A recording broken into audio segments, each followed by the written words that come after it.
Greetings. Greetings. Peace. If you can hear us, just put a one red or something in the chat so we know that you can hear us. We see Sister Kashia, greetings. We see Ima Precious, greetings.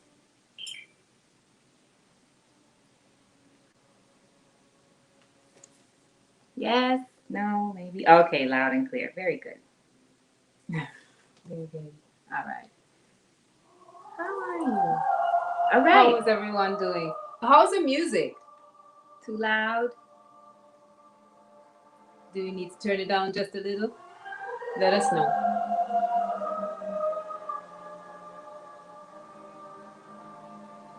Shalom, shalom, shalom. Shalom, top tier speakers. Greetings. Oh, you could be the reader then. Yeah. No problem. Yeah. You need a reader. I can read. All right, so we're going to jump right in. How did you all enjoy the film? Just, quickly share in the chat. How did you enjoy looking at it if you did get to check it out at all? Turn down the music one notch or two. All right. Okay, thank you. Okay. Better? I think so. It's better on this end. Greetings, Akuya Bisa. Greetings, Sister Kashia. Greetings, Emma Precious. Am I up to date? Yeah, Okay. that's Good. it. All right. That's it. All right. So let's get started. Okay. So welcome everyone to Movie Innerstandings. We're not Brother Lowe. We are Akshot, Moksha, and Deidre. And we are breaking down the film Raise the Red Lantern. So willingly, everyone got a chance to watch it. If not, it's a great movie. It's a lot to be pulled from it and a lot to be learned.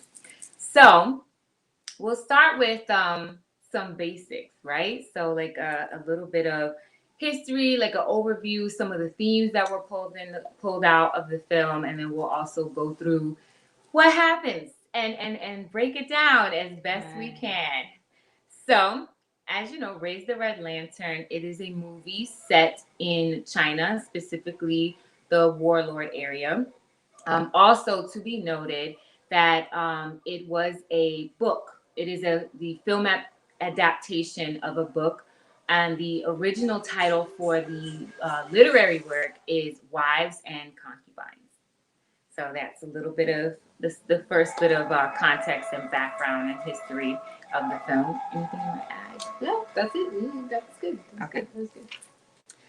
Okay. That's it. I will add though, that the film you see was actually filmed in 1991 by Zheng Yimou, and it was actually banned in China for a while. And if you did get a chance to look at the film, you'll see there's a reason why. It seems as if he kind of shares the shadow side of China's culture to the world, and so I think he got a lot of flack for that. So the film was actually banned for a while.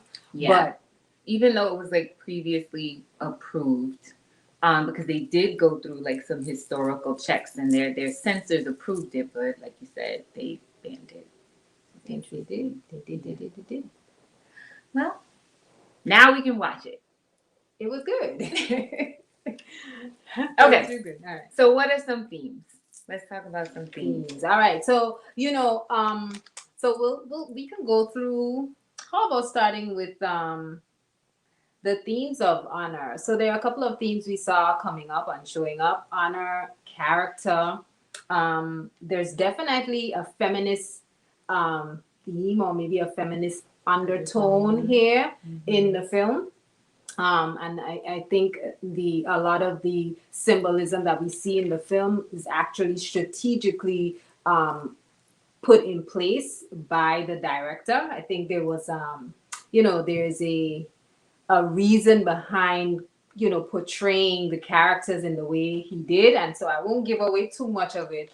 but there was definitely, he was definitely trying to appeal to the rest of the world to take a look at China's women. And so, we want to make sure that even though we're breaking it down from a few different perspectives, keep that in mind. Yeah. Yeah, definitely keep that in mind. Yeah. So What that are was some not themes? lost on us. Yeah. So there are themes of adultery, jealousy,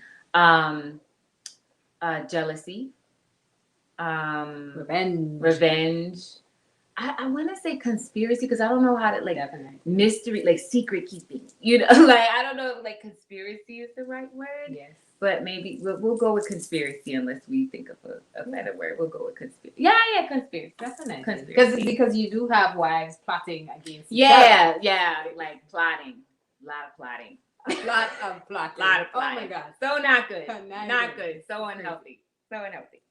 So those were some of the themes, and feel free to drop a few of the themes that came up and surfaced for you all for those of you who are able to look at the film. There are a lot. You have any more? That's all for now, but I'm sure more will come up as we kind of go through. Okay. So let's look at I think I wanted to share a little bit about the historical context of the film, right? Because the film is actually set in the 1920s. And, as Sister Deidre says, this is what's called warlord, the warlord era. So there's a warlord political system in place. And what you have is it's a state dominated civil bureaucracy, right? And it's the different regions are actually controlled by different military dominated groups. So that's what's actually happening and as the backdrop of this film.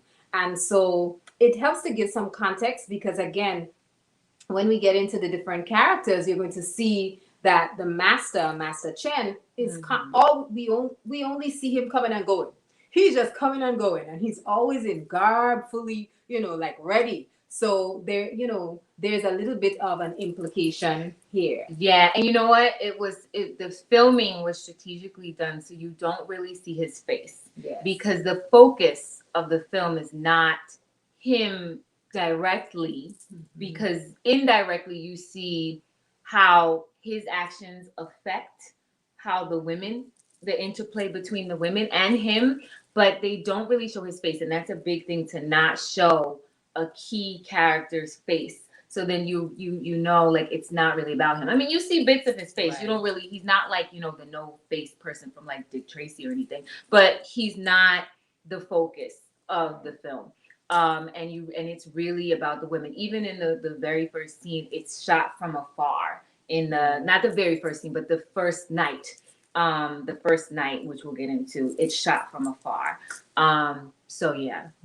And maybe I'm getting a little too ahead of myself, but that distance that we see from Master Chen, that distance that we see it really helps actually to highlight the lack of structure, right? And we see that actually reflected in the dilapidating building. Like as we go further, we'll talk about all of these. It's just, the film is so layered, it's not even fun. There's so many themes and so many different angles. But I digress a little bit. So let's jump back into the idea of the political system, right?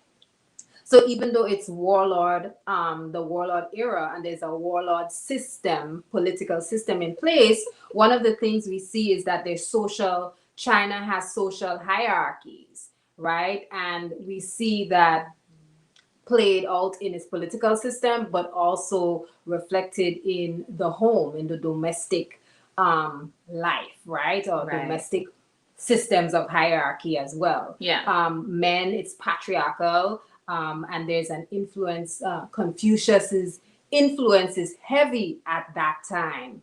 And you see men are very prominent in the home and women are children, and children have very passive roles. Yeah.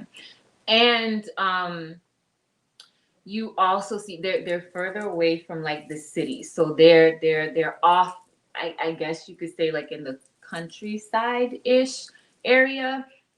So everything that they need is kind of like on this compound. Things are brought in from the outside. It's kind of unspoken, but everything is here. The entire film takes place here. There is never a point where they go to town, or you see other people come in, like a few characters, but everything is here in this very like palatial setting that is falling apart. Literally falling apart, like figuratively and physically falling apart. And also they're very steeped in tradition. So we'll learn, like, as we go along, this household, the Master Chen, which is the husband's name, the master's name, everything is steeped in tradition. They kind of follow along, even though time has passed. Like, yes, it's the 1920s, but it's not the 1800s.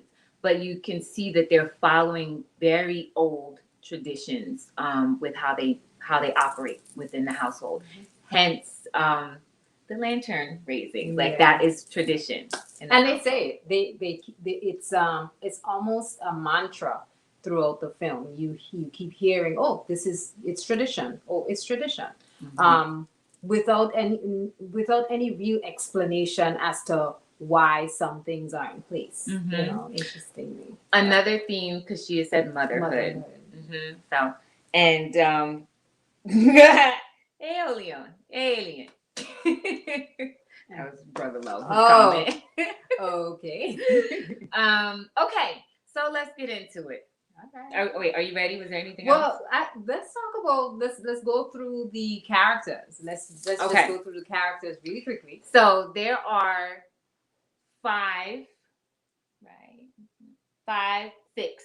six main characters. Mm-hmm. 6. Yeah. So, and we'll do it from order of appearance. Mm-hmm. Okay, because I don't even know how to rank them. Well, we could go hierarchy. Okay, right? Hierarchy. Yeah. So there's Master Chen, who is the head of the household of the Chen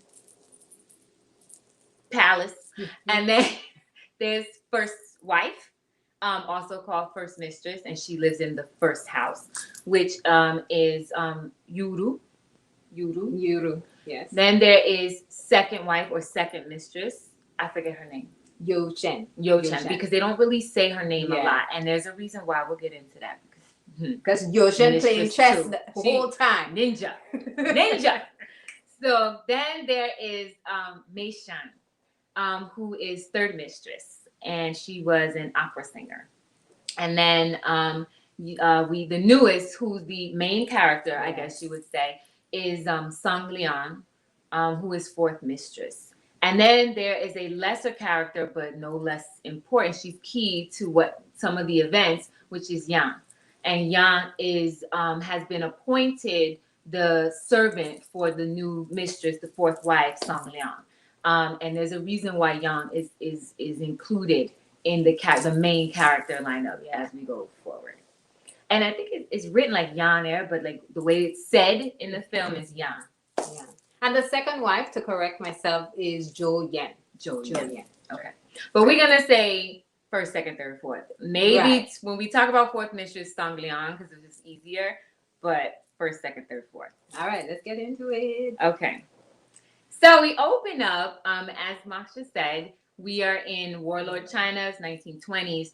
And it is a single shot of Song Liang, who will become fourth wife. She's having a conversation with someone off camera, and it's her stepmother.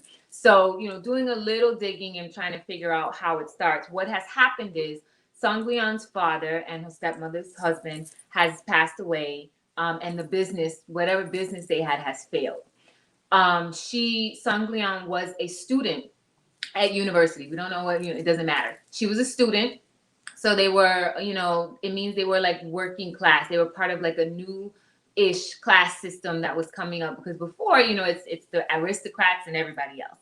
So now she has to leave school because there's no longer any funds. The money is dried up, and so she cannot attend school. So as she's having this conversation with her mother, her stepmother, she's clearly angry. I don't even know if angry is the right word. Like, she is like, what is it? Like, she's like the highest points of passivity. And she is just like, well, I'll just get married. And the mother's like, well, if you get married, you have no chance. Basically, you have to marry someone rich. And if you marry someone rich, you're not going to be anything but a concubine. And so she says, well, isn't that the fate of women? So right there, you already know like what the undertone is. And I was like, okay, so you know what you're looking at, right? So, and then, there's like she's crying these strong tears, like a person who's stone faced and there's like the single teardrop. So it's like, all right, we see what we're dealing with. So, cut to the next scene. So clearly she's decided to be married off. We don't know how the husband was chosen. We just know that she's married off. And you see like this caravan passing by, and she sees the caravan and kind of goes behind it. And she's walking. And I didn't notice this, but you did, what she was wearing. Yeah, I mean, she's 19 at this time, so she's dressed like a college student or a girl. Like she has two what do you call those? Two pigtails. And another thing that I noticed that was really significant to the film was up until she gets to the palace walls and gets in, it is bright, it is white. Her environment is very clear, and there isn't a red hue of any kind, right? So we see there's a huge difference there between the Songlian prior to, even though she's devastated and she's torn and so on. She wants to go back to college. Clearly, she wants to engage in that life. But she, you could see that shift and that change even once she walks in. But there is that air of rebellion because she let the carriage pass. I think she knew it was for her, but she refused to actually sit in the carriage and decided that she would walk. So when she gets to the house, this is where we find out that caravan carriage that she passed by, because it was a whole processional. It's like her wedding processional that traveled from the palace or the estate. Let's call it the estate. That travels from the estate to go and get her from her home and bring her to the estate. Like it's tradition. So she decides, tradition out the window, and I'm gonna walk and do what I want. So when she gets there, of course, the servant's like, can we help you? Who are you? And then she states who she is, and he's like, we sent the caravan for you. Did you see it? I walked. So we already know, rebellious, defiant. She's gonna do what she wants to do. So as he, goes, he's running around. He makes preparations. She puts her luggage down, and he's letting everybody know, she's here. Get things together. Because the truth is, I'm sure if she had taken the caravan, they would have expected her much later. And it's interesting because who knows, like the route that the caravan takes and all the prep that it, because clearly she got there before the caravan, or because she walked and did what she wanted to, the caravan's probably like lost. So now you have like all these people waiting for her somewhere and she's not there. So now there has to be like all this rush and this prep because she did what she wanted to do. So it's like that idea of like doing what we want to do, like outside of what's supposed to happen, how it can throw off everything else. Right. And, I do want to also consider she represents the proletariat. So she is from the working class, so there's this idea of, this is what I'm accustomed to doing. This is what I do. This is how we move. This is, why do I need a carriage sort of thing. But it was definitely rebellion. I got a PhD. I can do it myself. I have a PhD. Hey, don't do that to me.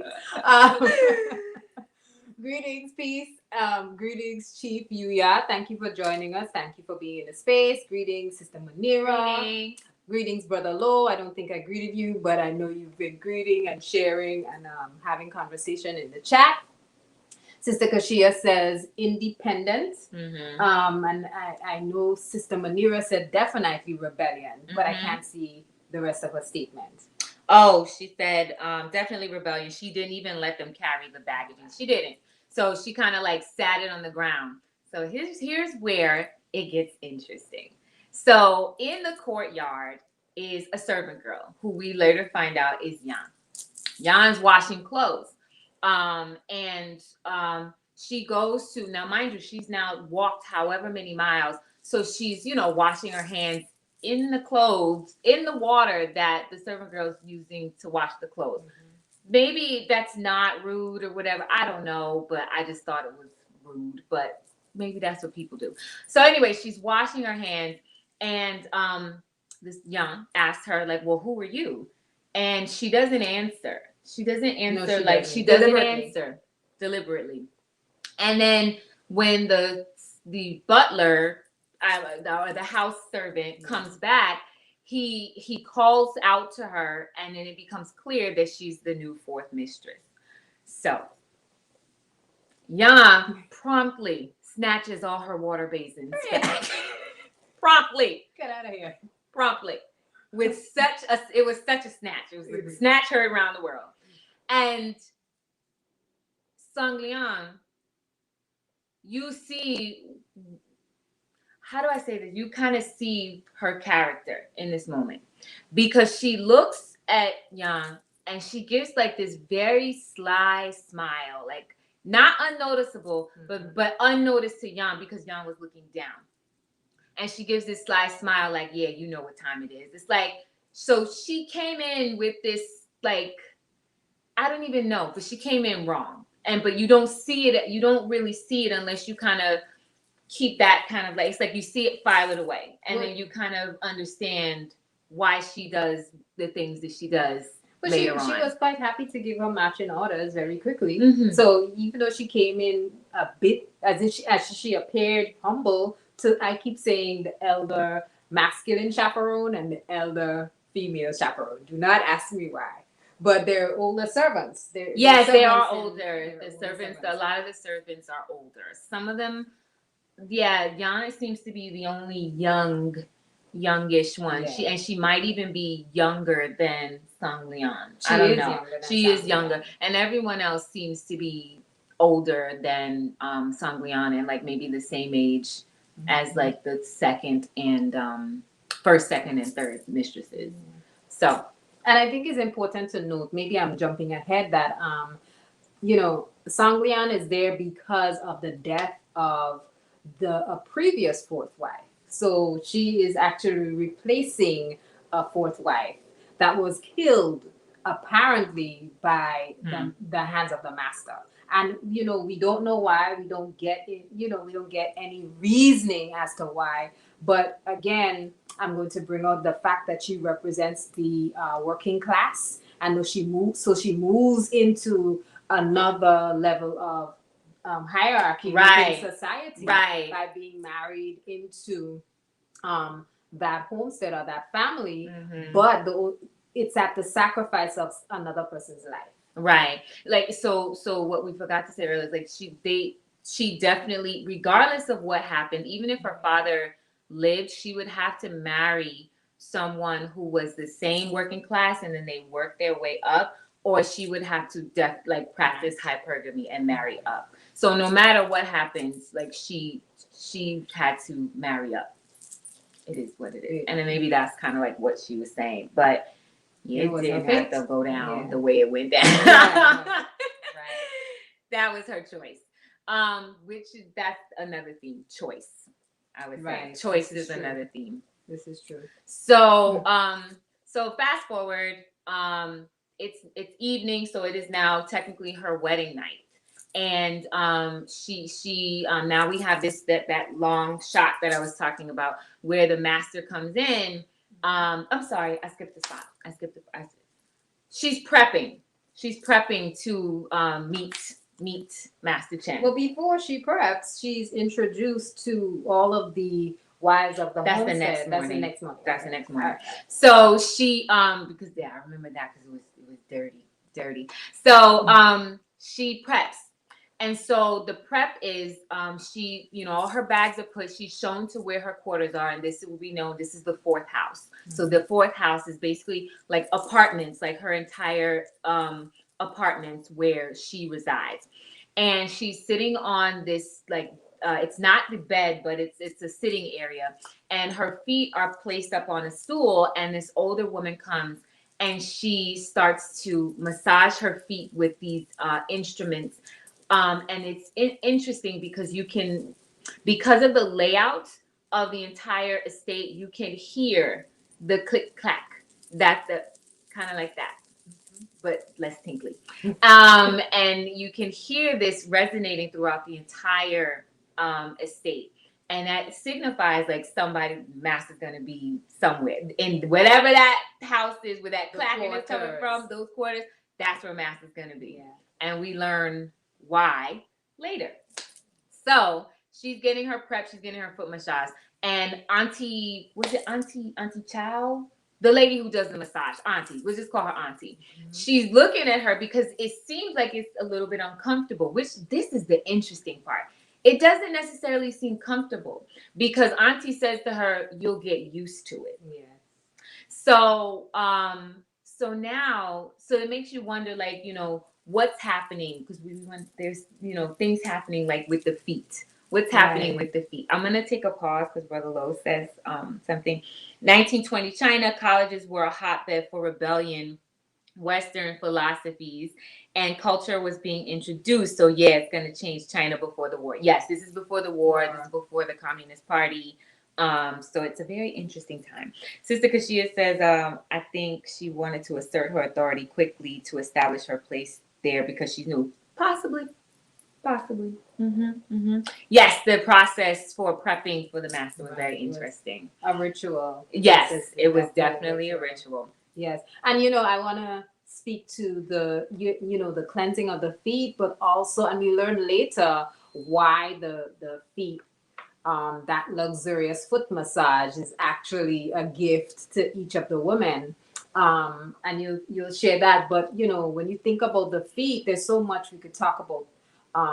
The chakra, but you know, let's talk about the meridians underneath the feet, right?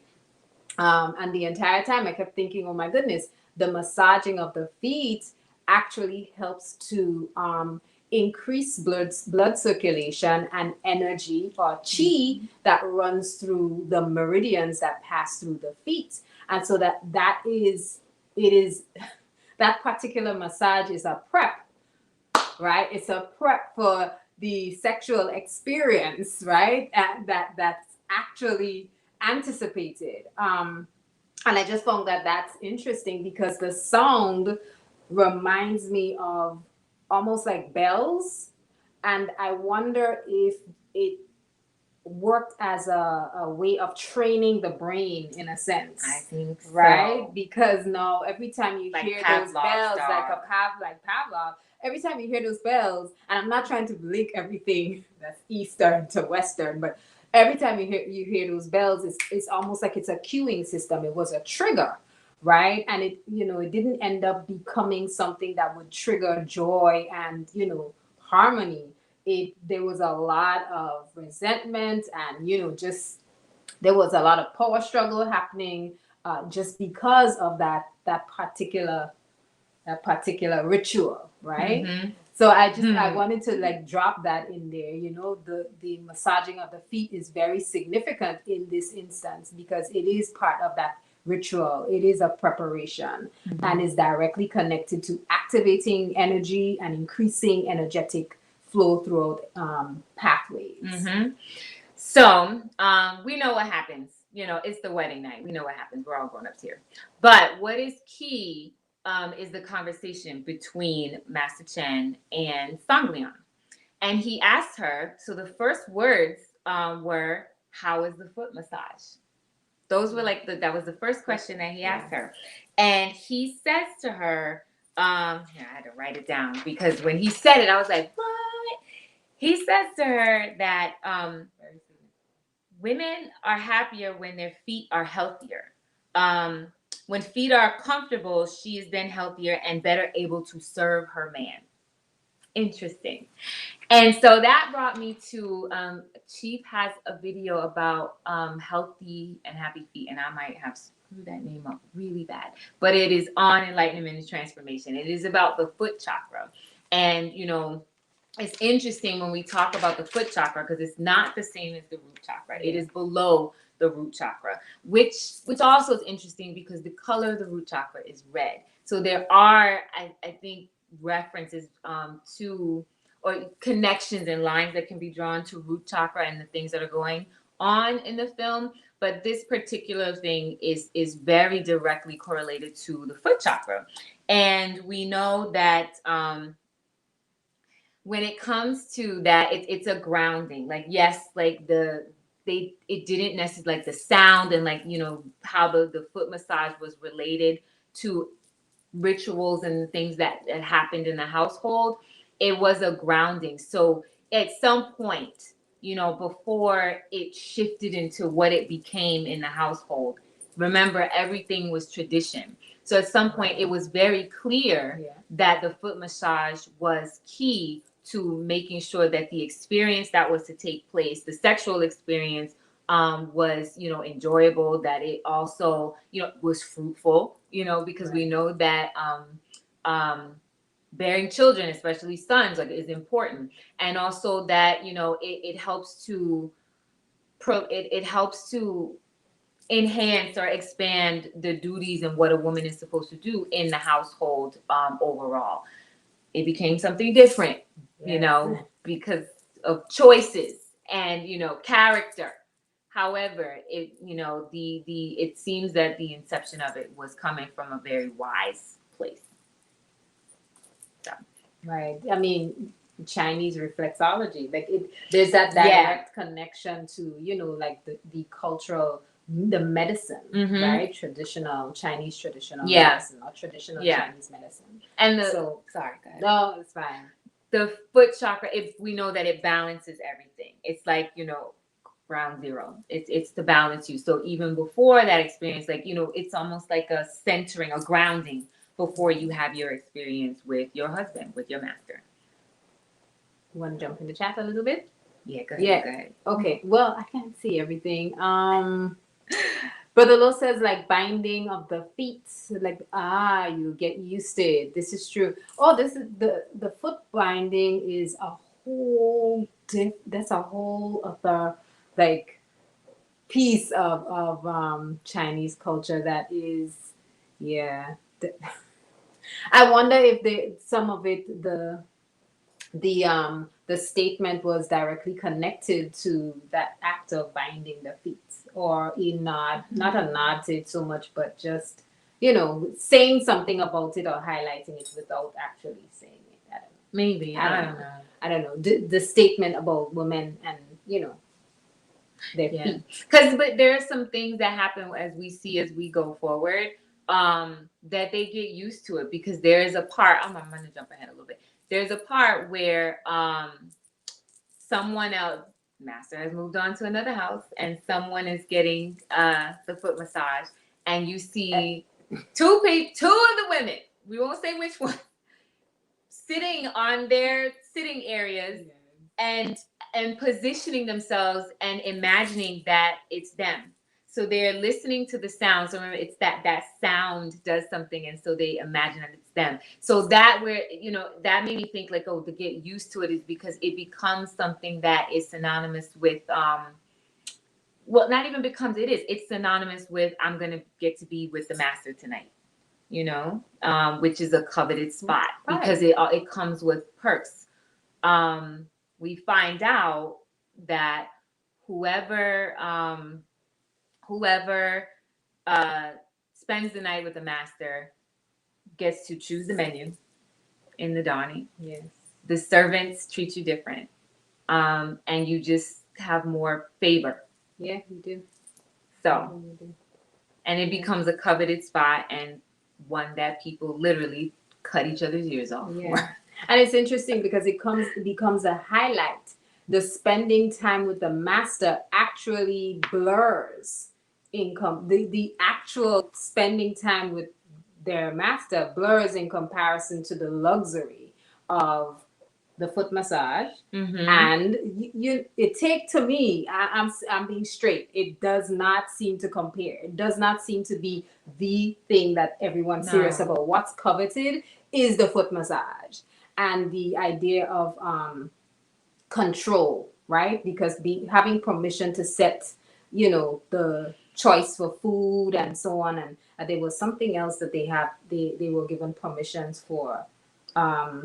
It's escaping me. I'm gonna find it somewhere in here. But yeah, it just, those things become more important to them than actually spending time with Master Chen. Sham Joy says it looked like it felt amazing. You know, it could have, and maybe just to her, it was a little uncomfortable. It could have been amazing. Right. Well, you know, if she had taken the carriage and was walking up and down, it would not have been a problem. Maybe. I think it was a problem because you were just walking up and down, rebelliousness. That's what you get. That's what you get. So, top tier speaker says, I wonder where the tension was coming from.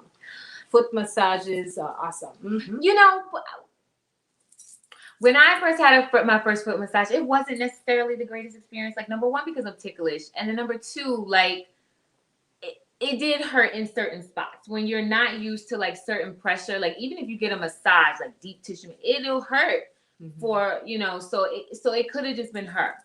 It could have just been her. So, okay. So, Master's there. He this is where you find out what's going on in this house. You get an idea of what's going on in this house. In the middle of the night, there's a knock at the fourth house. Oh, third wife is sick. You know, he's like, tell her I'm busy. You know, I'm sleeping. He's like, oh, and then the servant's like, well, what am I supposed to tell her? This is where it's kind of, you know, the servants get caught in between, like, you know, who to do what, because this is most likely the servant that has been assigned to third wife or third mistress. And if she goes back with bad news, she could be, you know, whatever the reaction is might, you know, be taken out on her. So she says, like, you know, what am I supposed to say to her? Because this is the master telling her no. But even if she takes that, you know, it's like kill the messenger. So she's like, what am I supposed to do? She's really sick. She ain't sick. Feigning. She's like, oh, she's really sick. So he gets up and he's like, oh, she does this sometimes. This is not where he calls her B, right? It's the next night. So he's like, oh, she does this sometimes. I have to go. I have to see what's wrong because if I don't, she'll never stop. But she never stops. Strike number one. Yeah, strike number one. Oh, I remember something. So in addition to all of the other privileges, you also get when the master selects you, you get the red lantern raised above your quarters. So red lantern. So because she's a new wife, she automatically gets the red lanterns, and most likely she would automatically get the red lanterns for a while because she's the new hotness. She's not the old and busted like you do. She's not like the older like Joyanne and Meishan. That might be her rival because Meishan got some tricks up her sleeve. But as the new one, new hotness, automatic time. Once he leaves, Master is going to the third house. The lanterns are promptly blown out and shifted to the third house on her wedding night. On her wedding night. So then when she gets up in the morning, and then she, you know, she has a little cry fest. It's like, oh God, you chose it. Stop it. Just stop it. Stop. Yeah, you chose it, but there's residual resentment and so on, and you see it play out later on in the film. Because she's already coming with this rebelliousness and this anger, and then for this to happen, which was wrong, it was messed up. It just compounds like whatever's happening in her head. So now it's the next dawning, and she has to go make rounds to meet the family. So she goes first where the master is. So now she has to go to the third house where the lanterns were snatched from where they were at her quarters and to the third house. And they're like, oh, they still sleep. They still sleep. I thought she was sick. Where the doctor? Anyways, so then they go ahead. No, let me talk about where the doctor was. Right. Where the doctor actually was. Right, the doctor probably was hiding under the bed somewhere. So, but you know, so there are a couple of shares. I wanted to jump down to Precious Stephanie's point. She says this is the first example of Master's lack of control. Indeed. Thank you for pointing that out and now bringing us back a little bit, because yes, that's one of the first things that stood out to me then, you know, like I am not commenting on any man's choice, right? But that's the first thing I said was he knew and acknowledged that this is something that she does. So he knew that this is, you know, this behavior has been perpetuated for a time. And I wonder why. I wonder why, but we see it rear its head over and over again, and he does not do anything actively to stop it. And I'm saying he does not do anything, but I want to pull myself out of the perspective of just a simple viewer, right? And I want to look at this film from the director's perspective. You're creating a particular character, and he's painting a picture of Master Chen so that he could deliver a message. There's an ulterior motive, for the director has with this film.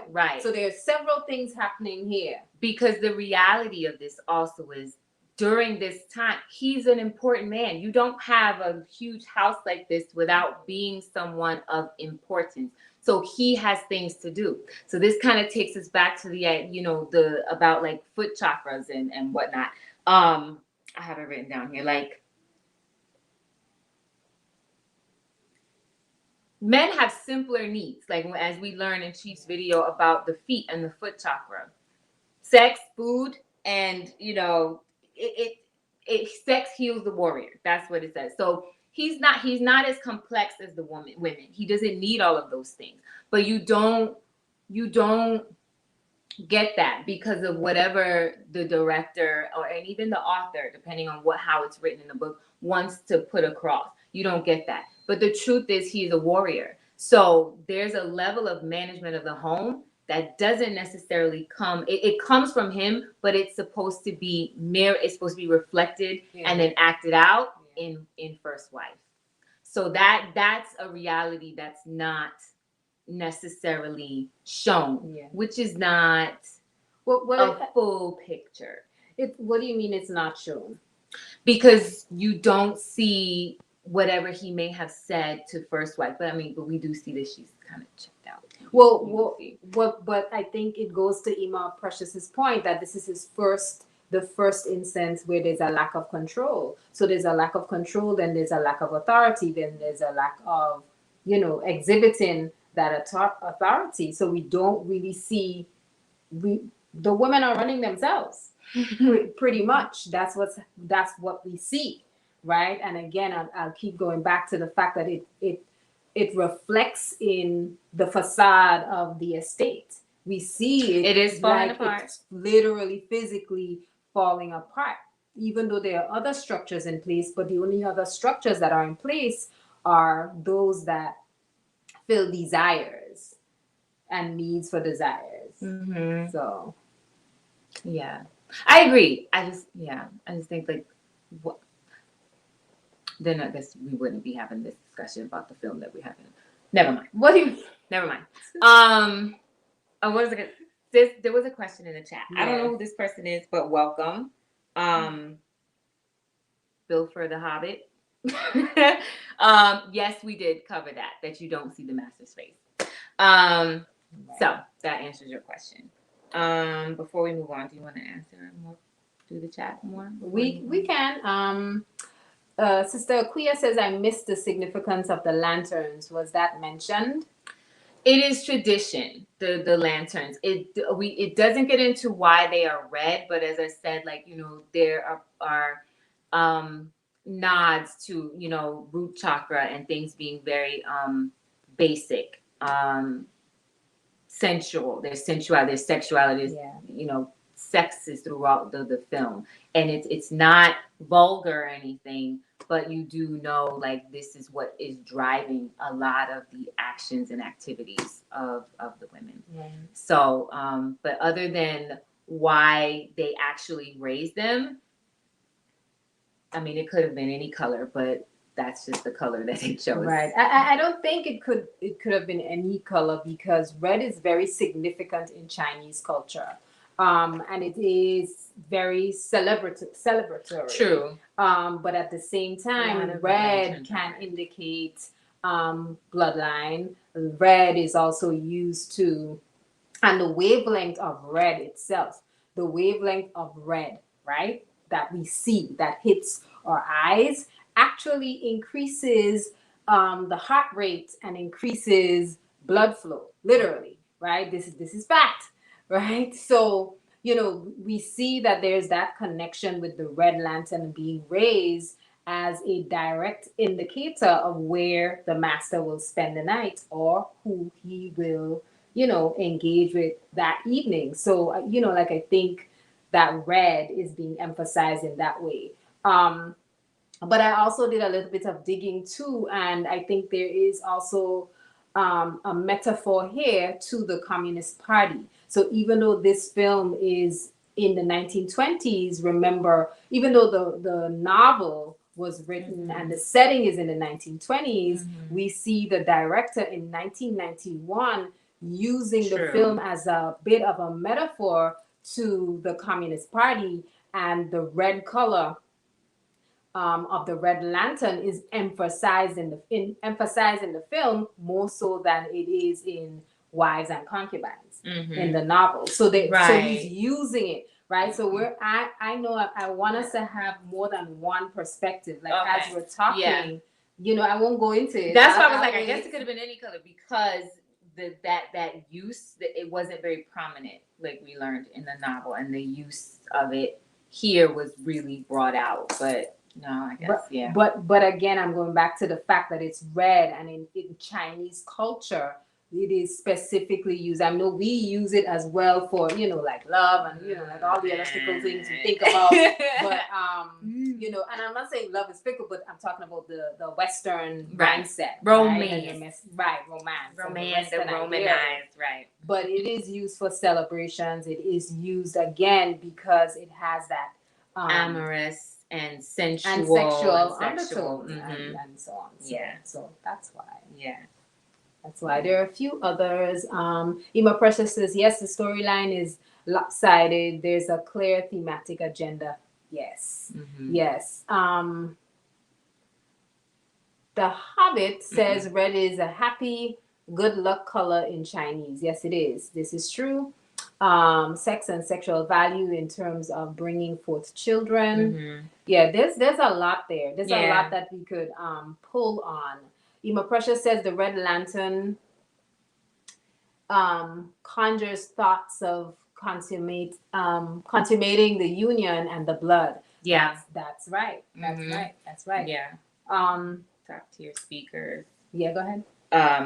Says that it's interesting that red is connected to the root chakra, and the women seem to be fighting for security.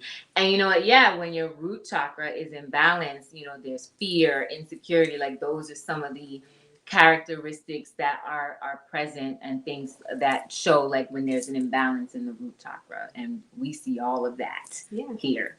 There's infighting. Not good, and it's not good, because then what happens? That's how you get the house falling apart. That's why it's falling. The women are the culture keepers. They're supposed to be the ones like being that like force, that lateral protection, while the man is in the center and doing whatever he needs to do, being the lateral protection. So that if that was happening, the servants would be moving right, and things would be happening in the way they would be. The house wouldn't be falling apart because they'd be getting people in there to fix whatever needs to be fixed. The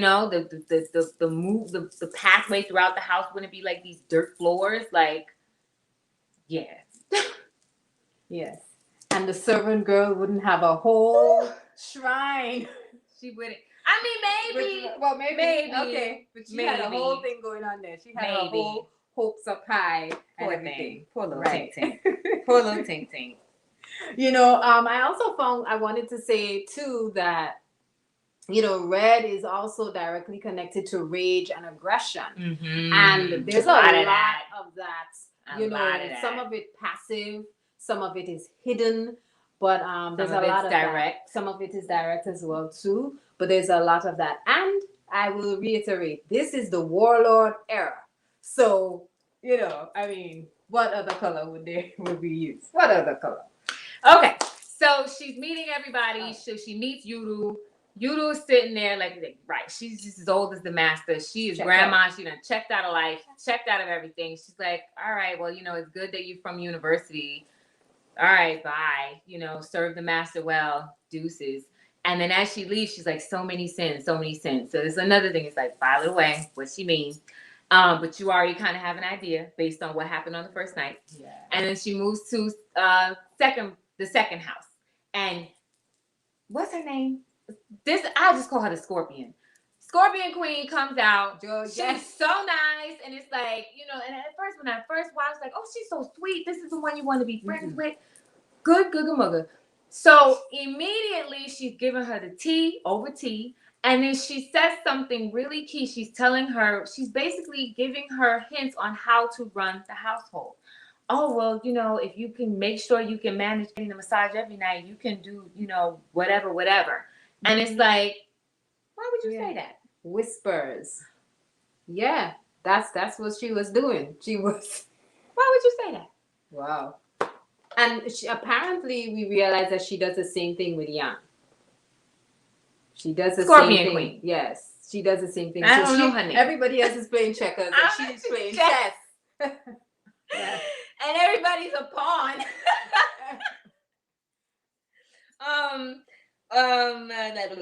Chandler Joy says, I wonder what the difference would be if everyone got a foot massage. That would spread the love.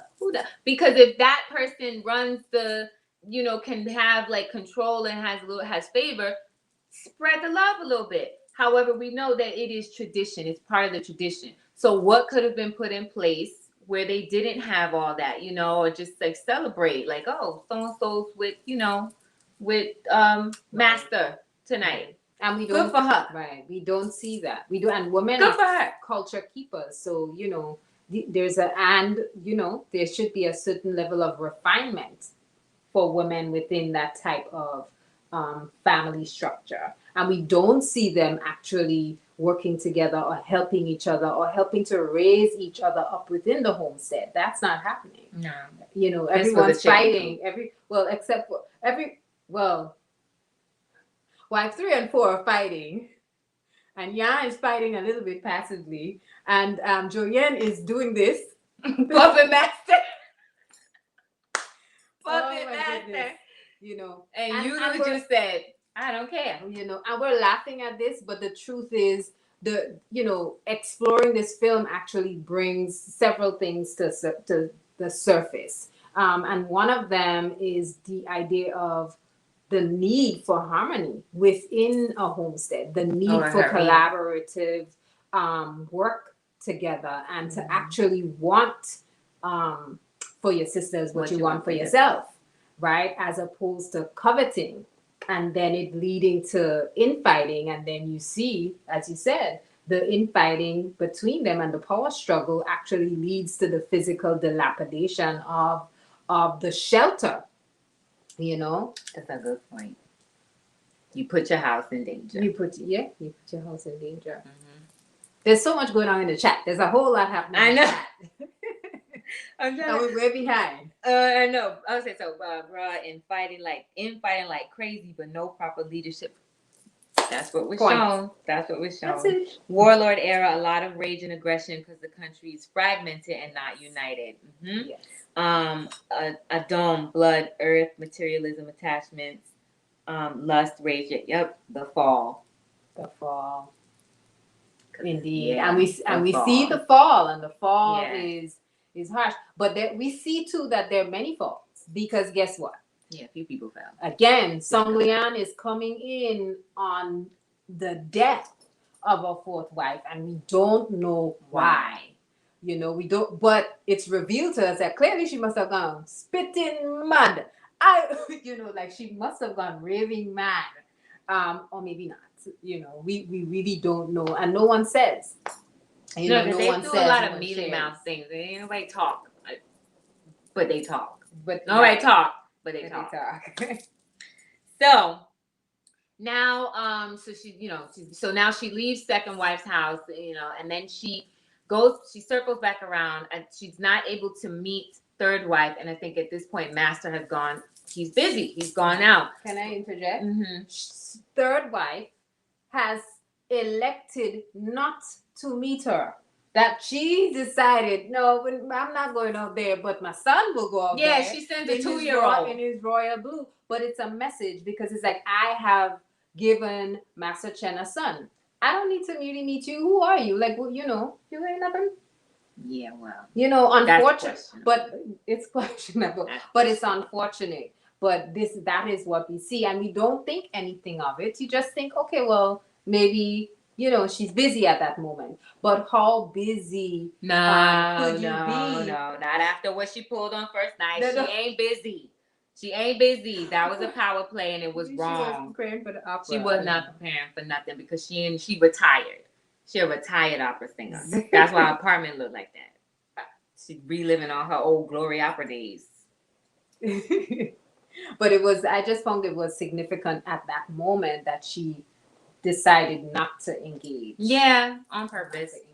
So then they go to breakfast, and then they start explaining the traditions for breakfast. And this is where you learn. Actually, no, you learn it the second day they have breakfast. So Master Chen is at breakfast because he had left the third house. He that's right. He wasn't out. He had went to go wherever he is because he does not clearly. He does not keep his quarters with the women. He rotates depending on what his preferences are, but he has his own quarters, it seems like. So they're now at breakfast, but third wife is not there. So she also elects not to come to breakfast because she's showing like how much. Did she come to breakfast? Oh, she came late. Yeah. She came late. She came to breakfast late. So they're explaining to her like, what they have. And so we learn that Sung Leon is plant-based. She doesn't eat meat.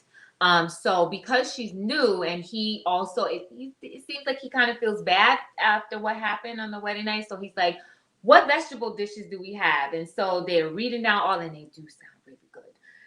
I'm sorry, y'all, I'm fasting right now. So they're reading down all the breakfast, the vegetarian breakfast items, and they're like, do you like this? Do you like that? And you don't really find out. I think she said bean curd or something like that.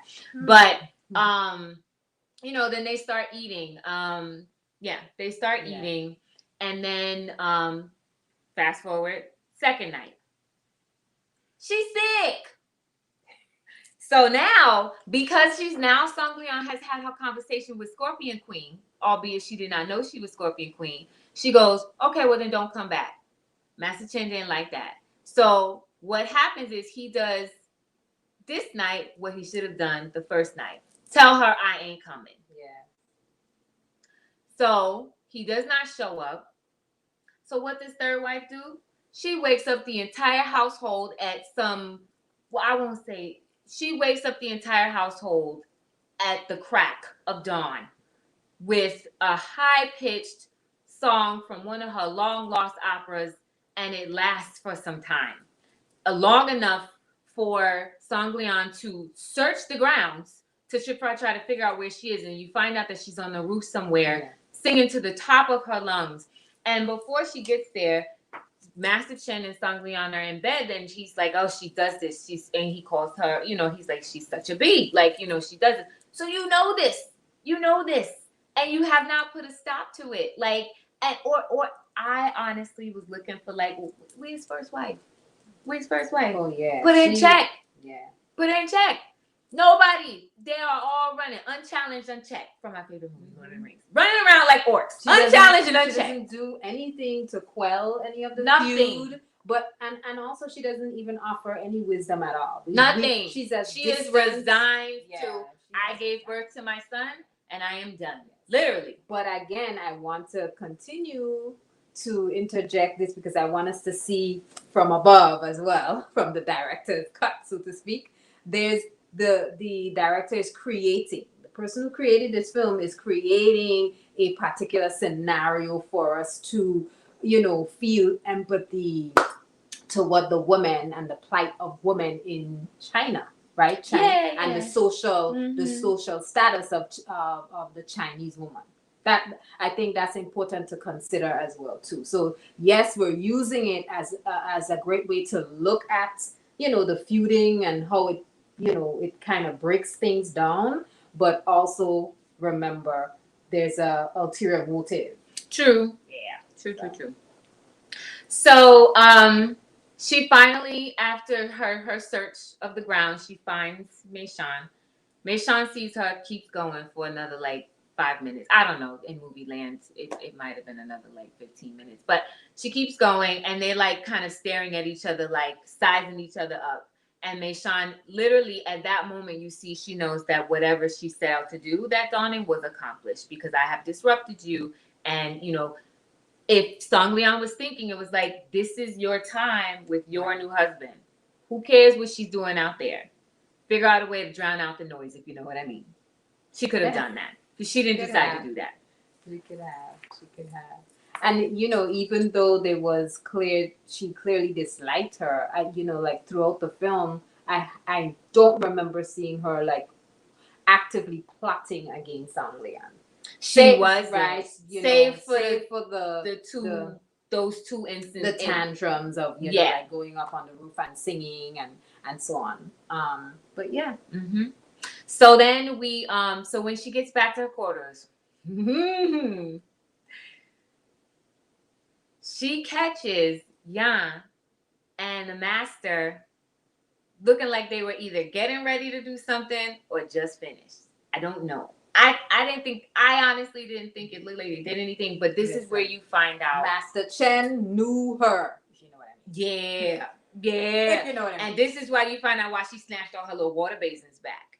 Yes. Oh, that's what's going on. That's what's happening. Because I did not get the spot. I was hoping to become the next concubine officially or wife, but that didn't happen.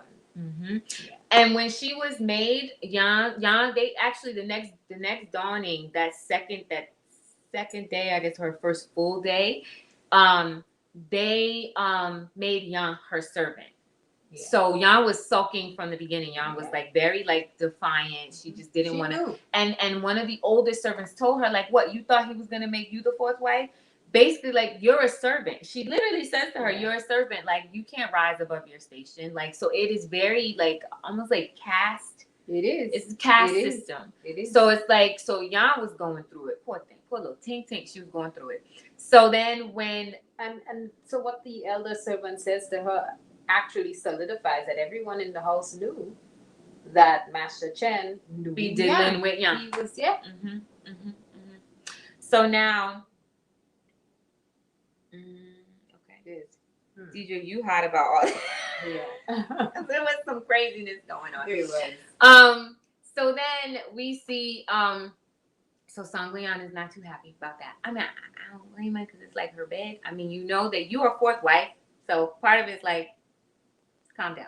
Mm-hmm. But the room she was assigned was actually the quarters that belonged to. I keep going back to the fact but now they're hers. Fourth wife. Right. Oh, I see what you mean. Yes. So you know what it is. I kind of feel. I'm like, that's her bed though. Who's that? Song Leon. Oh. I mean, technically, it's the master. It's his right. house. So let's keep going. Yeah. You just said it right. All right. All right. We're gonna go past that one. Moving on. So clearly, she's upset from that. Mm-hmm. That upsets her. So she throws a tantrum, but she does one of the silent "I don't want to talk" tantrums. And he's like, basically, I got other houses I can go to. I'm messed up, but hey, this is what it is. Together. And it's like, you also, this is the level of manipulation is just sick. But you were also given hints by wife number 2 how to move in the household. So when he says to her, "I could go somewhere else," snap up out of it. Right. Snap up out of it. But she didn't. Yeah, because she's still rebellious. She's still rebellious. Can we get to the mahjong playing? Okay, so are we jumping too far ahead? Yes, okay. I'm trying to like make sure I don't miss some of the key things. So, anyways, so we skip forward. Yeah, that is the new skip forward. So wife number 3 decides she wants to come and make friends. Mei Shan goes to make friends with Song Leon, and she invites her to a game of mahjong. Now, mind you, this is now, is this after? So this is no. I do have to back up. Okay. Because then we showed, like, I'm going to back up a little bit. So when he tells her, like, I can go somewhere else, he's like, all right, fine, whatever, bye. And then she sits there and she's crying by herself. So the next night, when they decide, so there is a ritual, how they decide who's going to get, it is like The Price is Right, come on down. So the servant is moving with the main red lantern, And then he literally like runs and puts the lantern in front of the house, and they're all standing in front of at the entryways to their apartments, to their houses, as the servant comes down, and he will place the lantern in front of wherever the master had instructed him at some point before in the day where he's going to spend the night.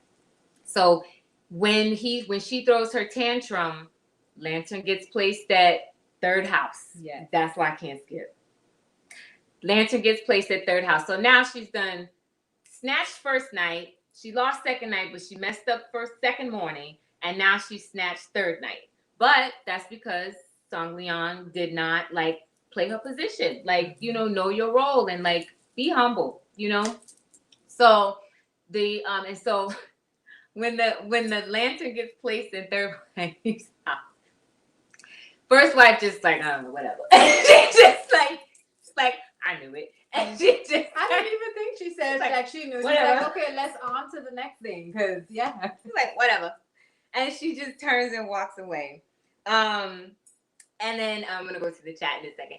And then second wife is just, and she also is like, I only was able to give master a daughter. So she's like, oh, and it's useless. So, but we know she's Scorpion Queen. So she just humbly goes back into her house.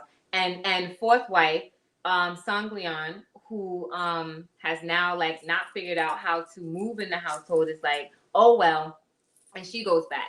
But then this is where you see once the starts happening, Song Leon and Yang are sitting in their houses with their feet up, pretending to get massages. Insanity.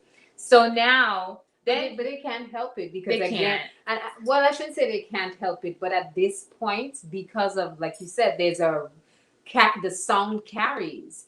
Like it goes right back to Pavlov. So when you hear that bell, your brain is just like, it goes off. And again, it's like that dog coveting the food and wanting the food because of hunger. Now you covet the foot massage. So every time you hear the bells, that's all you think about. It's kind of like crazy. So now, so then I think this scene was on purpose. So it's like a figurative, you hear what is happening in the household. She's singing, but you see the reason why she's there. Everybody is there for their own reasons, their own talents. We don't necessarily know what they are, but we know that first wife is around the same age as Master Chen. So they were married when they were probably the same age long ago, because their son is an adult. He's probably like in his 20s or 30s.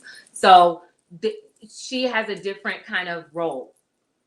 We don't know what second wife's talent is, but we do know what is attractive for him. For Mei Shan, third mistress, she was a singer. So, and it made me think of like the 64 arts. Like she comes with something that is pleasing to him. And she also, we find out she's through softer. that she plays games. So she plays games. There are all these other things. And he specifically says it. He says, like, you'll sing to me and you're gentle. He says that's what he says to her. You always sing to me, and you hear him saying that to her. And she's singing, but we know that it's a metaphor for something else going on. She's singing, and he's talking. No. She's whistling. I mean, there was a lot of whistling going on, and all through it, and it was like hilarious. Crazy. Song Leon's going through, and it's like, well, hun, that could have been you, but you chose otherwise. Yeah. So now, afterwards, once she has established, like, listen, I'm the winner, I'm the dominant one between you and I, come play mahjong. That's literally what that was. Like, let's go play mahjong. So Master Chen had left for the day. This is the next day. So she's playing mahjong all day long. You take it from here. Yeah, well, I wanted to say that she is playing a game while they're playing a game, because the game serves two purposes. But even before, I thought about the ulterior motive, and veiling the fact that she's using those games to meet up with the doctor, right? I kept saying to myself, why would two grown married women, right, be meeting in the quarters of the wife with two other men who, and they may not be random men, but two other men playing, and they're drinking and playing games. And I said to myself, why? You know, no chaperones, there's no supervision Nothing. whatsoever. And I mean, they're all grown women, but at the same time, this is all happening within her private quarters. This is where she meets with, Master Chen. So I found Yes. I found that was questionable. So I also had to say to myself, there's a reason why this was placed into the film, right? Because it does not fit with Chinese culture. There's something, it just seems like it's a forced part of the film as well too. Yeah, I don't So- know about so that. some- But you know. it was off. But I it don't- was- it it was was off. wrong. Why are two men in her quarters? Yes. Because they would have still, they were there before Sung Lian arrived. So she does this quite often. Yeah, but that's the point I'm making, that it is something that is not just, let's just do this today. No. And no one Standard practice. for her. it seems like it's a standard practice. I mean, she invited her, so it's clear that it was an ongoing Mhm. thing. But it serves two functions. It helps to give her an opportunity to meet with her lover, and we find that out later on. Mhm. And the game actually helps to veil those interactions between them, but it also helps to distract Song Lian and helps to distance her from the master, because in one of the in the first game, we actually see one of the servants come over to Song Lian, and she kind of whispers, like, where were you? The master's been looking for you. So He went to house two. He went to house two, and Joanne was probably joyous at that moment. She's like, "Oh my, I win!" And then she goes, "Oh, well, let her have one for tonight." Da da da da da. So But she could say that because she had her little snookums on the side for the night. All wrong, and it doesn't fit. But we see, there's just so much rivalry and so much, like neediness and the fight for attention is very prominent. I'm gonna go to the chat real quick. So Chief Yuya says the servants are so committed to the customs of the house, it really makes this house / prison seem like a city state unto itself. The servants regarded the customs more than the faceless master. They did because it was the servants that carried out all of the customs. It wasn't the master doing everything. I think the only thing that he has to tell them where he's going to spend the night, but everything else, it was kind of by rote for them. By rote. And you strategically do not see him spearheading any of these things, not actively at all. Right. Yeah. And Chief says their talents were less important as they were all there as a part of a social raping of women masked behind the household opulence and customs. The men in her quarters were like this. Oh, sorry, that's one thought. First thought. A raping of women masked behind household opulence and customs. And you know what? When I was looking about like why, like there was a little bit confusing about like concubinage or plurality in China. Like it sounds like it was banned in like 1911 under Imperial China, but then we are in the 1920s through the 50s, and people were still practicing it. But it was looked down upon because it was seen as like bourgeoisie, like only emperors and aristocrats could do it. The opulence, Right. And again, I'm going to go back to the point. This is the warlord era. So we actually have military groups governing regions, right? Exactly. So that it really becomes very looking. Yeah.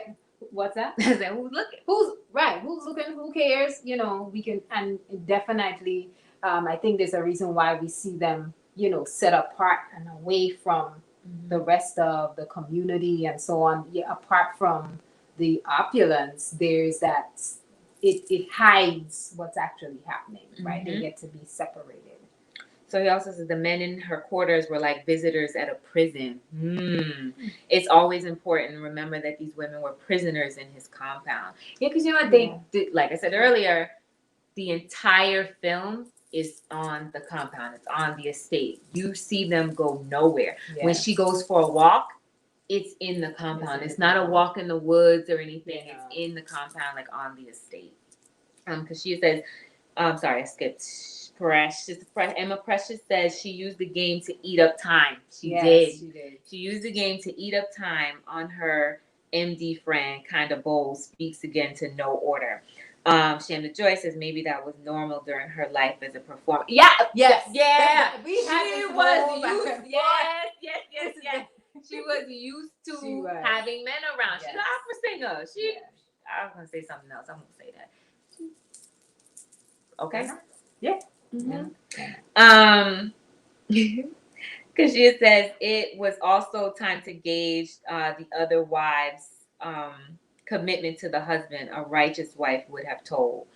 Yes, because we find out what's really going on between Dr. Gao and Mei Shan, because Song Lian happens to drop her mahjong chip. Yes. And when she sees a game of footsie. That's the third game happening. Yeah. A game of footsies being played under the table. So why didn't you say anything? Why didn't you say nothing?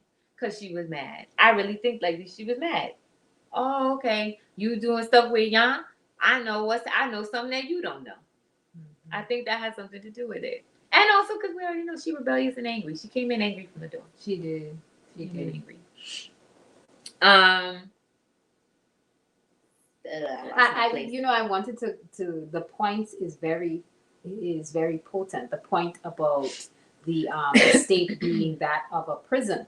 Mm-hmm. Because then it makes I so want to get to the metaphor for the Communist Party, because it ties directly into the representation. Like the establishment is a representation of the society at that time underneath the rule of the Communist Party. Mm-hmm. And each one of the wives are a representation of each of the different sections within the hierarchy of just, the society at that time. So you have like the servant girl being the absolutely lowest class of society.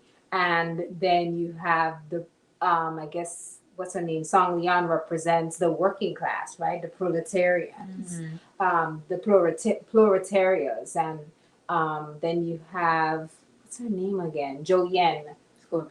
Scorpion Queen.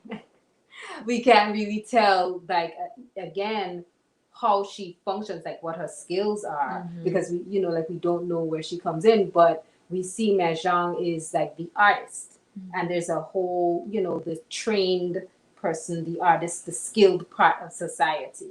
And I looked into it a little bit just to see, why that I guess that comparison was made between the different groups and sections, and the comparison to each wife representing those sections within society. But you do see how though it plays out, because, what's her name? Uru is in some way a representation of the government, but, you see Master Chen as that.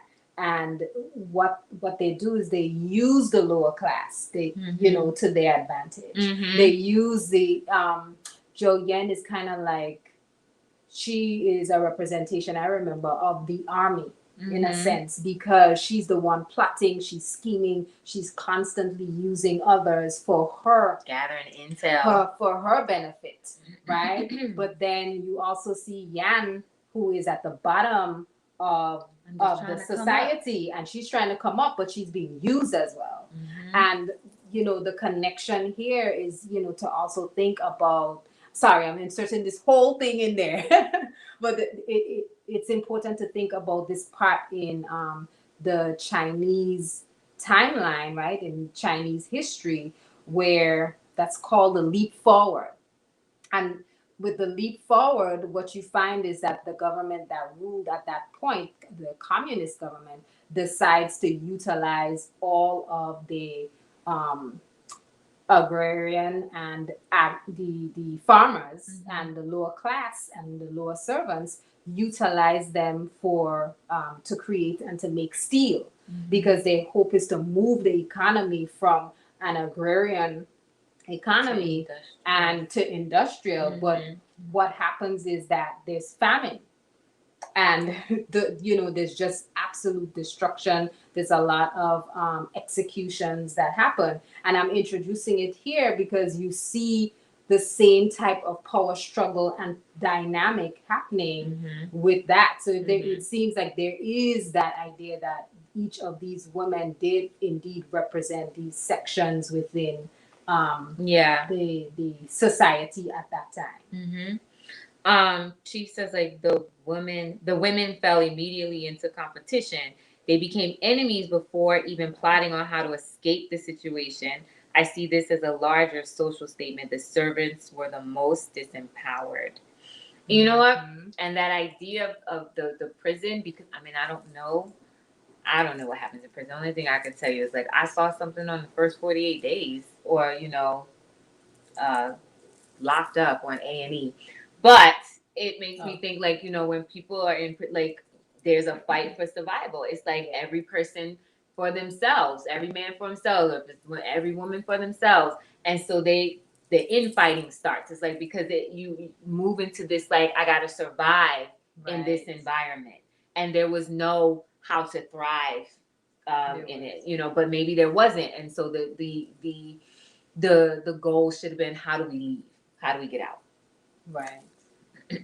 And you see again, as she says, the servants are most disempowered. They're the ones being used the most here. Like they're at their beck and call, even though there's a lack of structure, order, honor, respect. That like none of that exists there, but they're still dutiful and they're still being used. Shannon Joy says, true chief, they only begin to think about helping each other at the end when another murder was on it. All right, when another murder was on the table. Sorry, I didn't finish reading that. I see. Yeah, but even I've never been to prison. I've never been to prison. Don't believe that. Don't believe that. I've never been to prison. I mean, not because of something I did. I mean, that's not how I meant it. Never mind. Let's move on. Maybe you were.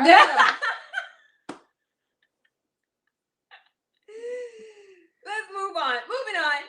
Anyways, so we know Meishan's having an affair.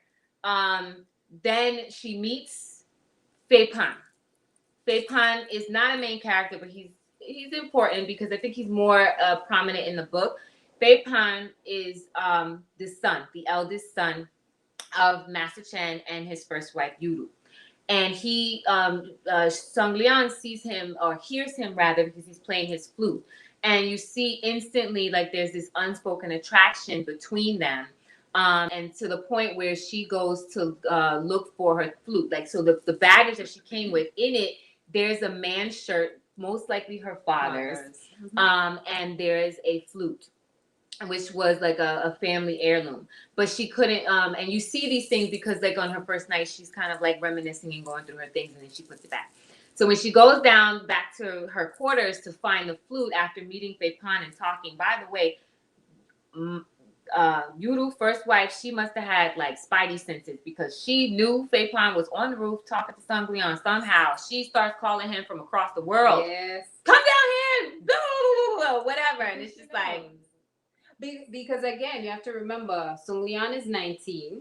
She quit college, right?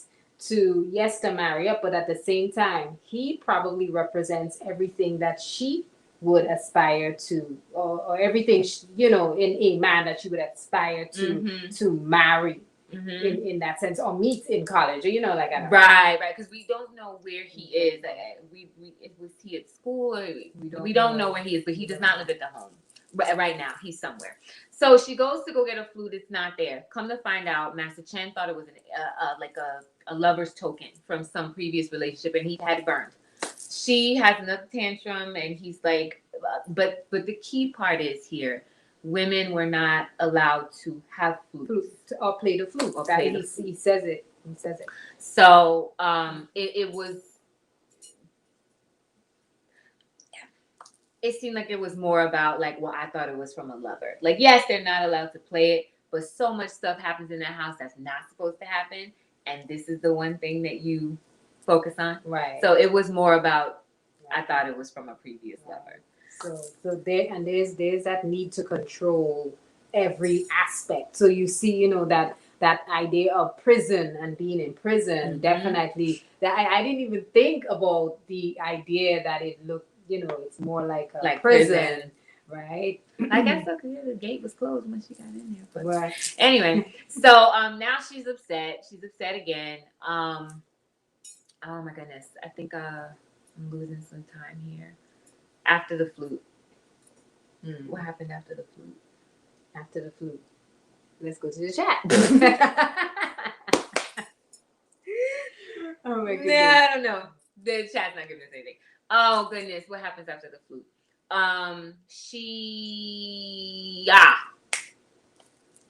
She thinks that Yan stole her flute. Sorry, before she realized it was the master. Right, so back up. True. She thinks that Yan stole her flute. So she goes storming into Yan's place, and lo and behold, Yan had her own red lantern haven set up in her little hole in the wall. All the patchy little lanterns. Patchwork. Poor baby. Poor baby. And so she's like, she takes it in, and she's like, then she proceeds to tear up the place to look for her flute. Instead, she finds a boogity doll. A little voodoo doll. Sticks all over the front. Like they did that in China. I did not know. It was stick, like it looked like she had acupuncture to the umpteenth power. Yes, stuff all through that. And in calligraphy, it was written Sang Liang. Yeah. Who taught you how to do this? Like, who taught you how to say octagon? Like, it literally is like, who taught you how to do this?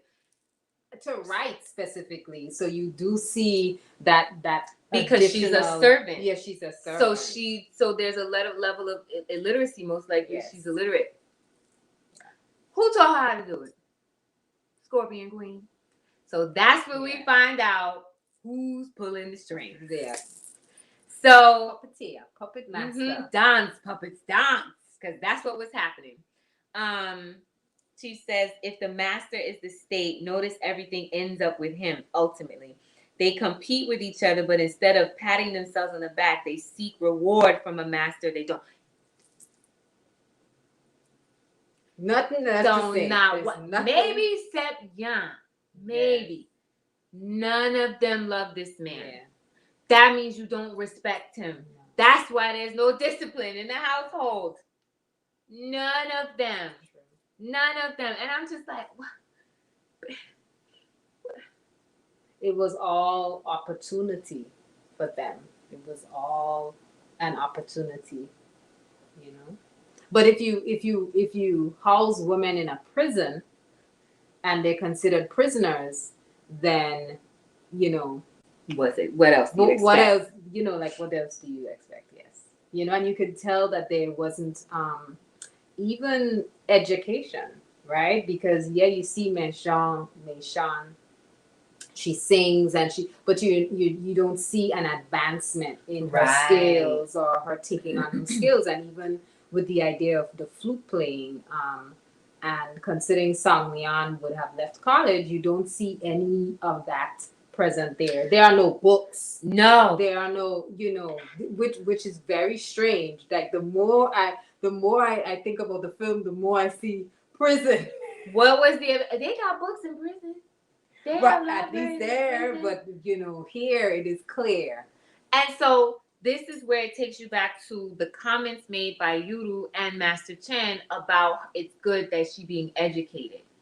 Because that's all you're going to get. Yes. That's all you're going to get. We don't do that here. We don't do that in these parts.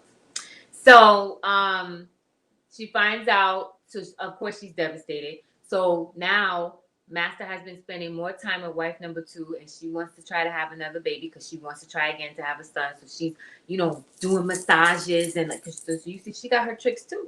She can give like really good massages, and then so she comes to Mistress 4, Sang Liang, to gloat, to low key gloat, not realizing that Sang Liang knows about the boogity, the little voodoo doll. And so she's like, oh, cut my hair. She's like, why you want a haircut? Well, because, Master said, I would, because I'm getting so old, and Master says I would look younger if I cut my hair. Why would, and because you went to school, you know how to cut hair. I don't see the correlation. No, the correlation is I am going to sit here and bask in the fact that, Masters was in my quarters and he wasn't in your quarters. So, cut my hair. Cut my hair. Quick way to get your ear cut off. Because that's what happened. Yeah, but it happened because Sangman was quite upset. She was, I don't know. She probably spaced out. She was very angry. She spaced out. She was angry. She spaced. So it wasn't in. I don't want to say it wasn't intentional because it was. It was in a way because she was angry. So she's going to do something. Right. But it wasn't like I'm going to cut your ear off now. It was I'm so upset. I don't even know what's happening right now. Spaced out, zoomed out, clipped off the top of your ear. Yeah. Blood everywhere, screaming, but it actually ended up not being that bad. But of course, now I'm hurt. So I have something to milk even more. The doctor said it just missed an artery. When Sung Leon comes to apologize, oh, it wasn't that bad. Head's all right. It wasn't that bad. But that's not what you told Master Chan. That's not what you said 10 seconds ago. Top tier speaker says, the way the social order was set up, you can tell it was a low-level thinking in terms of the value system. The low standards ruined the women. Yes. There wasn't a design for growth and expansion. There was not. She says, when they did wrong, they took the punishment unto themselves, even down to kneeling in the snow because of the lantern incident. So rewards are attributed to the master while punishment is owned. So so even following that, once Sung Leon, she outs Yan because Yan, but that's after. We'll get to that. Get to that. You have more about this. So what happens next? So Yan decides to get cute with Sung Leon because she's like, yeah, well, you can't seem to keep Master in your real nasty. You can't seem to keep him around, basically. So Sung Leon's like, I'll show all of y'all. This chick fakes a pregnancy. She does. She surely does. No character. Fakes a pregnancy. Knowing full well the value of children and family and nation building. She fakes a whole pregnancy. So then, I'm going to fast forward. Scorpion Queen didn't like that she lost attention because now lanterns are constantly lit at the fourth house. Even more lanterns were brought in. It was like a whole red lantern party over there. Scorpion Queen, second mistress, was ordered to go give her a foot massage and do all this stuff. She don't like that. So she goes and she suggests that. So she didn't like that. She was upset about it. So she goes and brews and tries to figure out how she can, change the situation.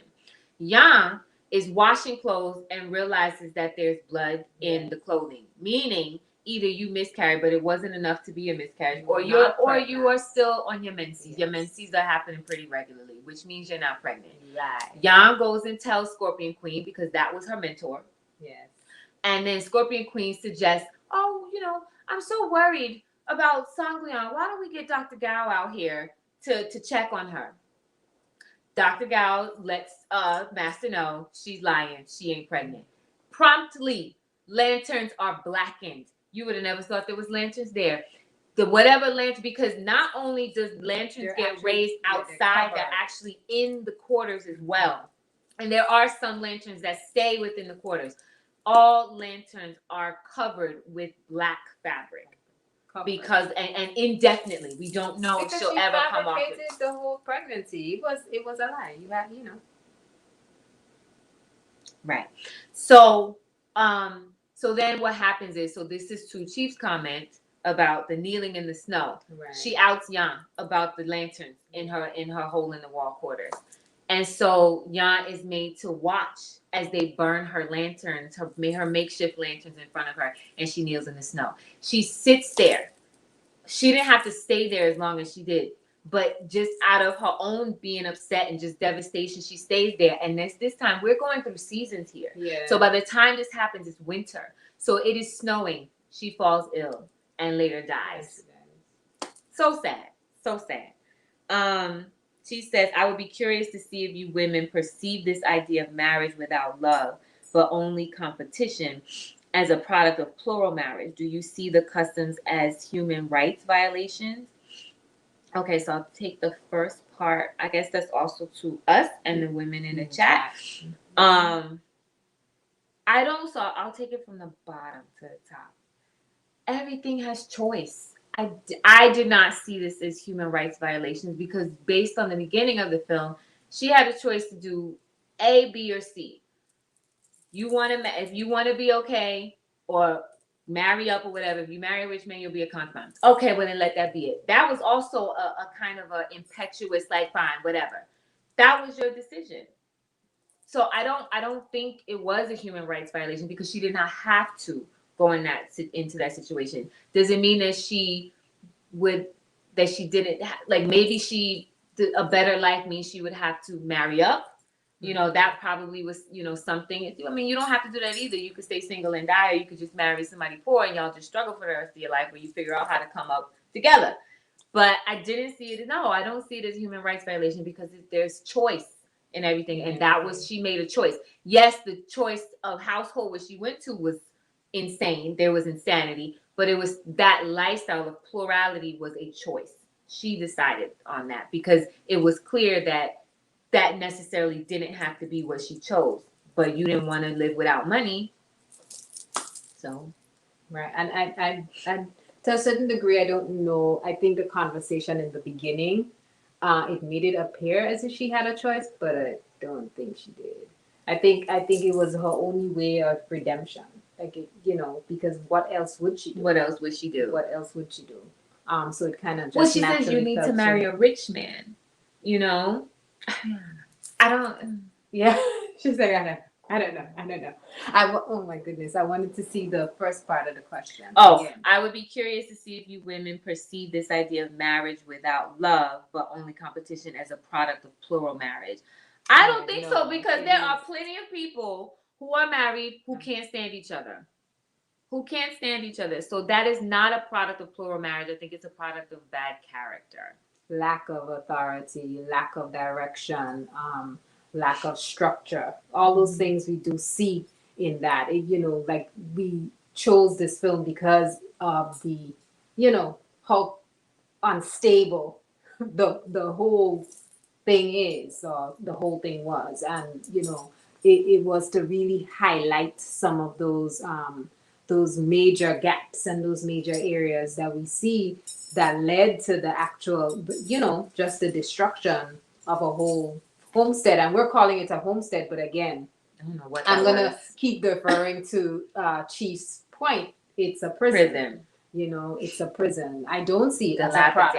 I don't see it as a product of, like plural families. No, because there are plenty of plural families that thrive, and it did because what was happening in the Chen compound is not necessarily. Yes, maybe that would be the goal of the director of, like, whatever message they were trying to infuse. That's right. But it's not necessarily reflective of what was happening in every household where there was plurality. So that's and that's what I was trying to talk about. Like, he's busy, he's a warlord. Like, yes, we know that the director is trying to infuse something, but in reality, like, this may not be what really happens in all households. He's busy, right? But there's a reason why he highlighted that. There's a reason why, because it again, if we take the idea of not just looking at it for entertainment, or looking at it as, like, I'm a moviegoer, I'm watching a film. Well, why did you choose or select to show the shadowy nature of this, type of family structure? What are you trying to do? Right. As if there's not shadowy nature. How marriage without love, how many people break their covenant or their promise with their mate because they're doing shady things? Right. It doesn't mean that they don't. Not a plural. Right. And it's not a plural situation. How many people get married and then divorced within a year because they never really love each other? They love the idea of being married or the idea of a wedding. So it's not that love, marriage without love is not indicative of plurality. It's indicative of poor character and selfishness. Yeah, yeah. And when you talk about character in here, we look at the needs of the community, and none of the women actually stepped up to fulfill that. Mm-hmm. None of them actually stepped up to offer words of wisdom or compassion to each other, loving kindness, or anything of that nature. At least it wasn't authentic when it was offered. It was an authentic Scorpion Queen. So it's not an offer. Okay. Down to the silk thread. What did she offer? She gave her silk material to make a garment. It was not authentic. For all you know, it had poison. That's it. I'm just What's saying. that? Isn't that something the woman put it on? It was laced with poison. It was a Snow White thing. She gave the comb. I don't know. Anyway, it's a running theme. Right. I was so I don't know. Maybe because I'm like, hierarchy means a lot, and I'm just like, first wife. This was where she was supposed to step up. Right. This is where she was supposed to step up, and she didn't, and she was disappointed. But maybe she felt like I'm just useless. She's like, whatever. Like when the way that she walked away from she literally, it's just a ritual now for her to attend the lantern assignment every evening because she knows he's not coming. And the truth is, he probably ain't been there for years. There's 3 women after her, but there have been 5. There are 5 because the Song Leon is a replacement. So and I think it's important to think. She's probably like, I'm a doorstop now. To think about the new concubines who came in and just kind of fell in line like a military. They just fell in line with the conniving, the scheming. Ideals, as opposed to, again, just like identifying where those gaps were and saying, okay, well, let me offer compassion, let me offer some sort of words of wisdom. But we don't see that. There's a lot of chapter. It is. There's answers to the question. So because she said, I don't know how they slept with all the light. What? Oh, the lantern. Top tier speaker says these emotional manipulation situations don't just occur in polygynous relationships, but monogamous ones too. Absolutely. Yes. No more knowledge for her. Oh, that right. All the women chose to be there with him. I think they did because it was a constant choice to not escape. That's also a constant choice. Right. You chose. Oh, but then I again, going back to the idea that we are in warlord era, how sensible is it to say yes, marry, and then decide you're going to pick up your Georgie bundle and left? So then when would that have been an option? Maybe not. But then when do you sit down and say, okay, how do we make this situation conducive for everybody? How do we pull some Ujima and come together and do some collective work? And we still in the East, but two different types of East. But you get my point.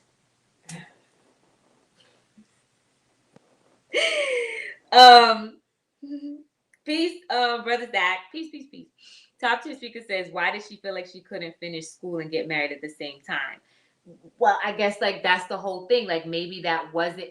This is okay. I don't know. This is why I think she had a choice, because it was the way that conversation played out. They went straight to rich man. Why couldn't you marry someone who well, she couldn't finish school because of the money. We do know that. Right. Father died. Yeah. So she could and the business went bankrupt. Right. You need money to go to school. So that's why she couldn't go to school. So the only thing, so now it's literally 2 women. At least we know that. We don't know if there's any other siblings, but we have 2 women who are now left on their own. If there was any funding, it would have gone to the wife, but she can't sit this. It's like Naomi and Ruth. Whereas Ruth, Naomi knew to go back to where her people were and figure it out, even though she was bitter. This is a Naomi and Ruth situation. Stepmom was bitter. She said, I can't take care of you too. And so instead of Song Leon, trying to figure it out and say, okay, we're gonna do XYZ, it's like, well, then marry me off to somebody, just from a whatever kind of place. That's how I kind of took it. And just, well, then fine, just like marry. Is gone and had transition, so you need to be covered, and so Right. you need to have. But I wonder if top tier speaker is not actually also indicating that maybe yes, she could get married and still, so she can marry Master Chen and then go and back. still continue college. But you know, again, Master Chen. Oh, that wasn't going to happen. That it wasn't going to happen. It's clear. It's clear. No. You know, it's clear once she gets into the estates. You know, you see how very it's oppressive. It's I will go as far as saying it is oppressive, and you know, we've had conversations around things like ideas around not the concept, but the way a harem functions, and that it is a space to educate, right, the woman. And so we don't see any of that occurring here. And Right. so I didn't want to Nothing. think that she would be able to marry Master Chen and maintain her or at least education pursuit. of how to function in the household. Right. There wasn't There wasn't even any sort of, what do you call it, orientation, you know, something, etiquette training. Nothing. Yeah, none of that. Nothing. Munira says, not a product of plural marriage, but a product of weak character. I agree. Right. Brother Zach says, does the person with the resources have an obligation to treat them right, or the old saying, to whom much is given, much is required? I mean, I think that comes from both having good character. Like, why would you marry someone and not treat them right? You know? Yes, it's like, to whom much is given, but then there was no instruction, at least not that we see. All we see is the infighting, the backbiting, the competition. There's not even, and that's the other thing, idle hands. There's nothing to keep them busy. When you're working, you don't have time for all that. And I'm not saying working like, oh, I go to a 9 to 5.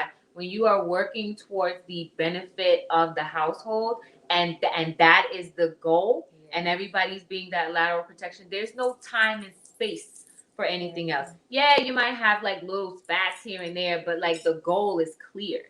There's no time and space for like, you know, like figuring out how to spike somebody's teeth so they're past. I don't know. I'm just making up stuff. There's no time. There's no time for all of that. You're busy. You're busy. Well, I'm sorry. You're progressive. Not busy. Yes. Because she says this is a product of emotional immaturity, no order, and terrible character.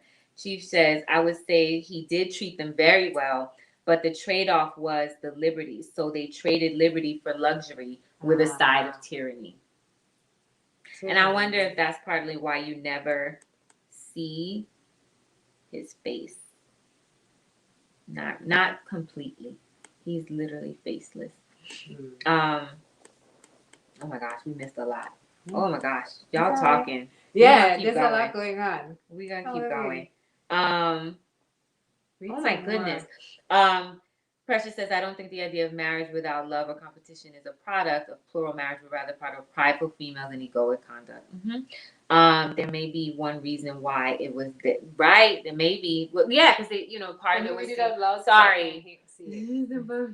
It says that may be one of the reasons why it was banned, you know, maybe because there's something like you know, some people when they're reviewing this film and even the book, one of like language used is how it's about a woman where the concubinage system broke her and drove her mad.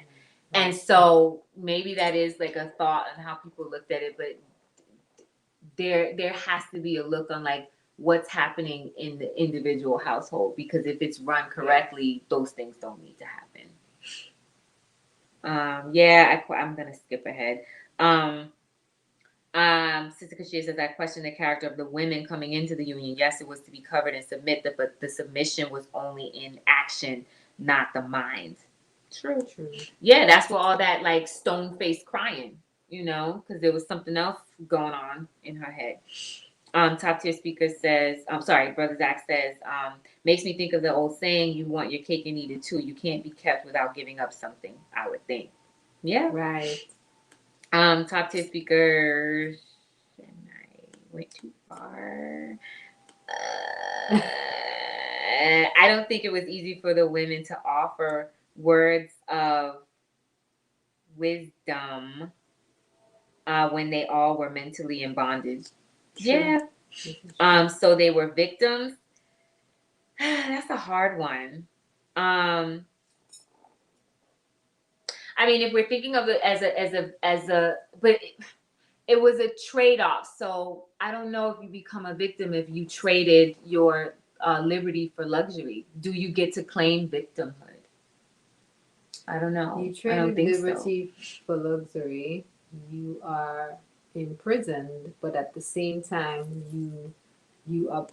No, I think they don't get to claim victimhood because you have a choice. There's a running history, right? There's a running history. Before there was a fourth wife who died, and you all knew why.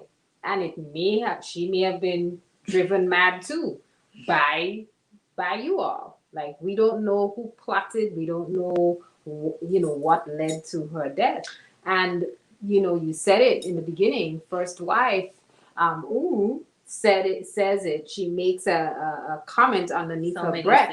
So many sins. Yeah. So it's clear that they're all aware of it. Mm-hmm. So do they get to claim victimhood? I mean, I say no, but that's that's a hard question. Who asked that question? Brother Zach. Brother Zach. Yeah, Brother Zach. And also about can I have my cake and eat it too? It makes me think of the old saying, you want your cake and eat it too. You can't be kept without giving something. Oh, I read that already. Sorry. Yes. But Chief's response to that, if it's my cake, why can't I eat the Maryland farmer? I don't know who's the Maryland farmer. Blouses and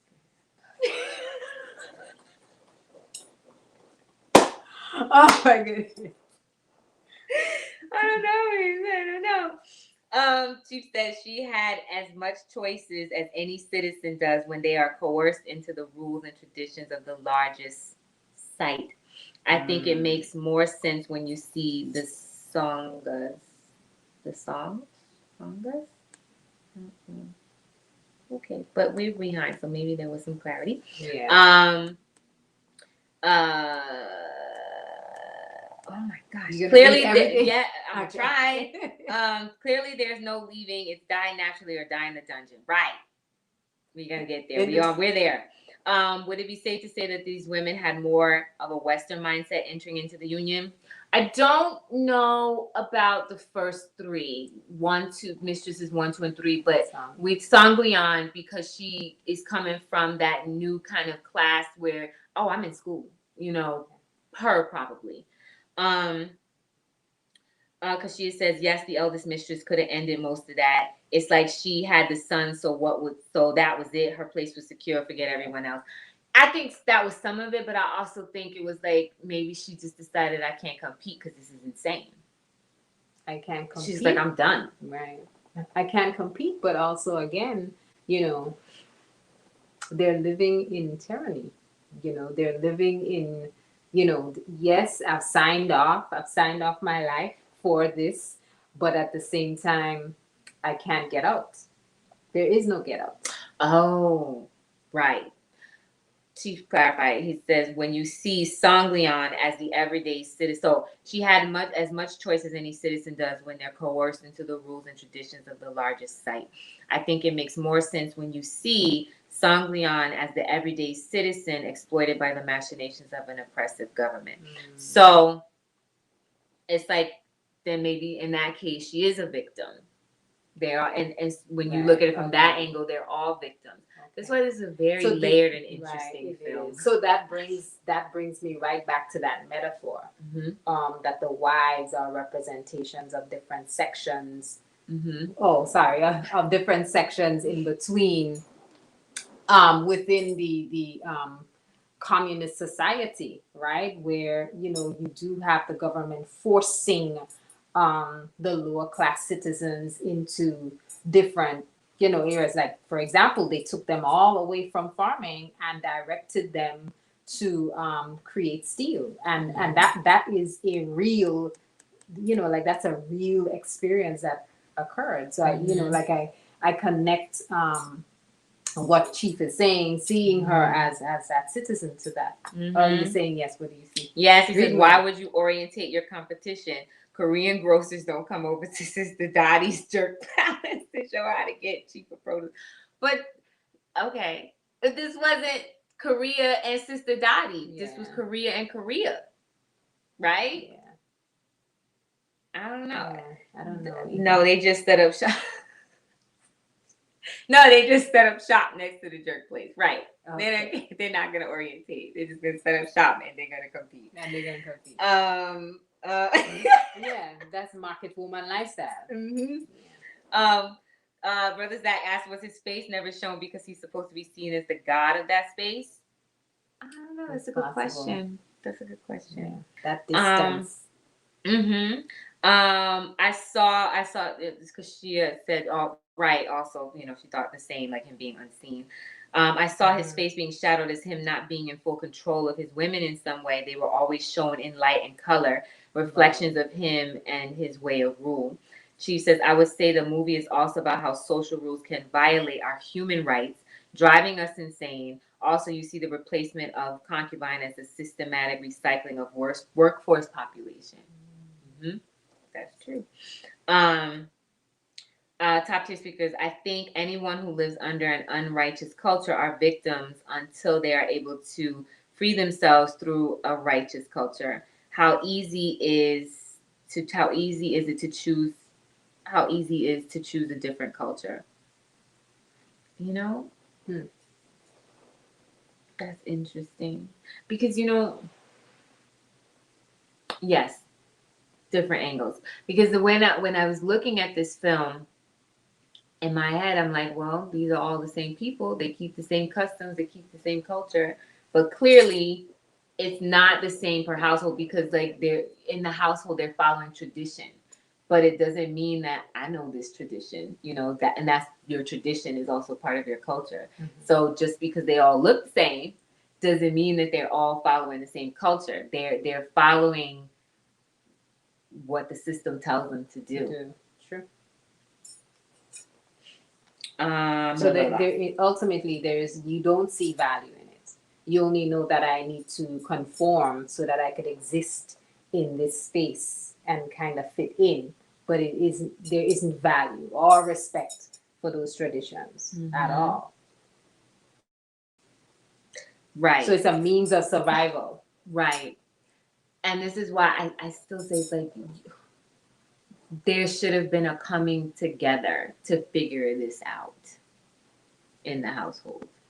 Figure it out so that we can make this great for all of us. Master Chen on down. Nobody had to die. Nobody had to go crazy. Because they're cut off. They were in a prison, right? So how do you make that your haven from what the crazy is outside? Can that even be done? They're on this compound. They don't. What can you do? Because coming from the outside world, I only have these choices. Now I'm here. So how do we all make this better for us so that there's some sort of, protection from what's happening outside of these walls? I mean, when you put crabs in a barrel, I don't see any of them trying to figure out, like, how do I, hold my claws in here? So, I can make sure I don't. It's all survivalist mode, So I could see how it breeds that level of competition and lack of regard for each other, and it just spirals out of control.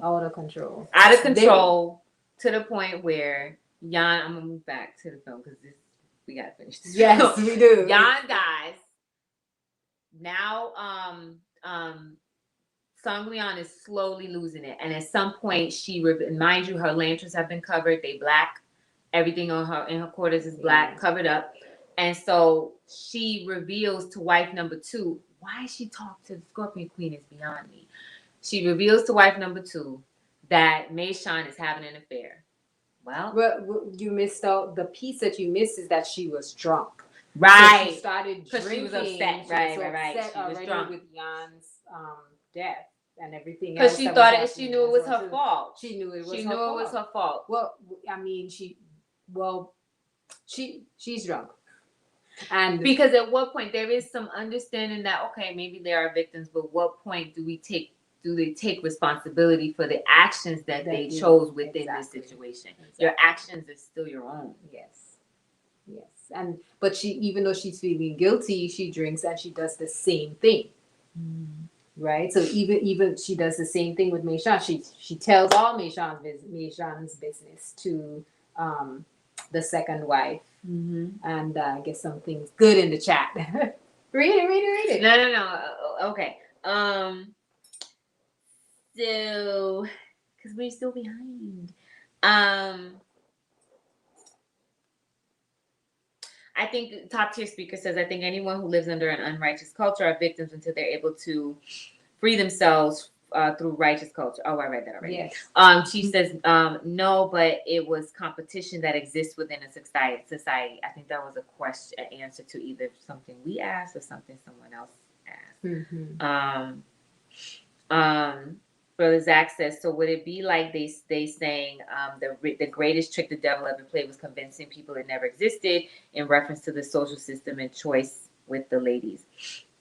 She says, I would say his face wasn't shown, the same reason we do not know who runs our society. He is the hidden hand of authority and the government who gives rules we cling to that he changes at will. Him downstairs moment. What are you talking about? Him downstairs. Them little cookies. Sister Katrina said it may be difficult to come together when they are battling their own internal woes that they may have had before coming into the home and ones that develop within. And then that goes back to your comment earlier about the emotional immaturity. Yeah, you're battling, but then how do you move through it? This is why we have conflict resolution. You can't there was nobody they have to resolve it. There was there's hierarchy. No standards, no protocols. Except for, some sparse protocols that were very traditional, and it was all, based around the luxuries that they were given. Which were very few and far between, but that, it is so comfortable on this side. Okay. So she was drunk. Yeah, she was drunk. She was drunk. That's why she revealed she let the cat out the bag about the affair, which she should have let out a long time ago. But she let because that wasn't right, She let the cat out of the bag. Meishan gets drugged out of the house. That's where you wonder. They dragged her from the city because they found her in the city with the doctor. She did go to with the doctor. Dragged her back to the compound because she escaped. She was an escaped prisoner. Dragged her back to the compound. Then next thing you know, they dragging her, screaming, kicking, and screaming to the room upstairs. So in her travels earlier in the film, Song Leon finds this room. And it has you can see dust. There's chains hanging from the wall. There's old shoes. So it was some sort of room where they imprisoned people and most likely women. And it's the room of death. So that they used to take wives who did bad things or, there. Because I think it is confirmed that that's what that room was. So they take Meishan to the room of death and they hang her in the room and they kill her. That sends Song Leon over the edge. And she's like, y'all killed her. Da, da, da, da. So interesting. So this is where we see more of what Master Chen, he is removed from running the household or even giving instruction to first wife on what is supposed to be done, right? Everything is relying on the servants to keep it going. But he knows to say, oh, you don't know what you're talking about. When she says no, y'all murdered her. I saw what happened. I seen you. I seen what you did. Yeah. No, you don't know what you're talking about. That's not true. That didn't happen. You're mad. So is this what happened to the woman that she replaced? Fourth wife. The previous fourth wife. Right. Oh no, you're mad. That's not what happened. No. Get the doctor. You're mad. So now you understand, right? Now you understand what wife the first, second, and third wife would have probably experienced. Yes, I'm still on the come together stuff. She says, McDonald's doesn't come together with Chipotle. Well, actually, Chipotle is owned by McDonald's. I think they bought McDonald's. I mean, the other way around. Ford doesn't come together with Chevy. Mayonnaise doesn't come together with peanut butter. That's why. Okay. That's why you saw the real force of the master when Papa steps in. Yes, yes, yes, yes, yes. Top tier speakers says it's easier to hold individuals accountable when the rules don't violate their human rights. This reminds me of how public schools are not truly designed for free thinking individuals. Brother Zach says, so would it be best to create a virus? I don't know if I should have said that out loud. Everybody read that in chat. Start a blank and start over from scratch. Seems like you just can't help with the internal disease. And I think we are all caught up. Yes. So she's mad. I don't know why I'm doing that. Mm-hmm. She's mad. She's been deemed mad.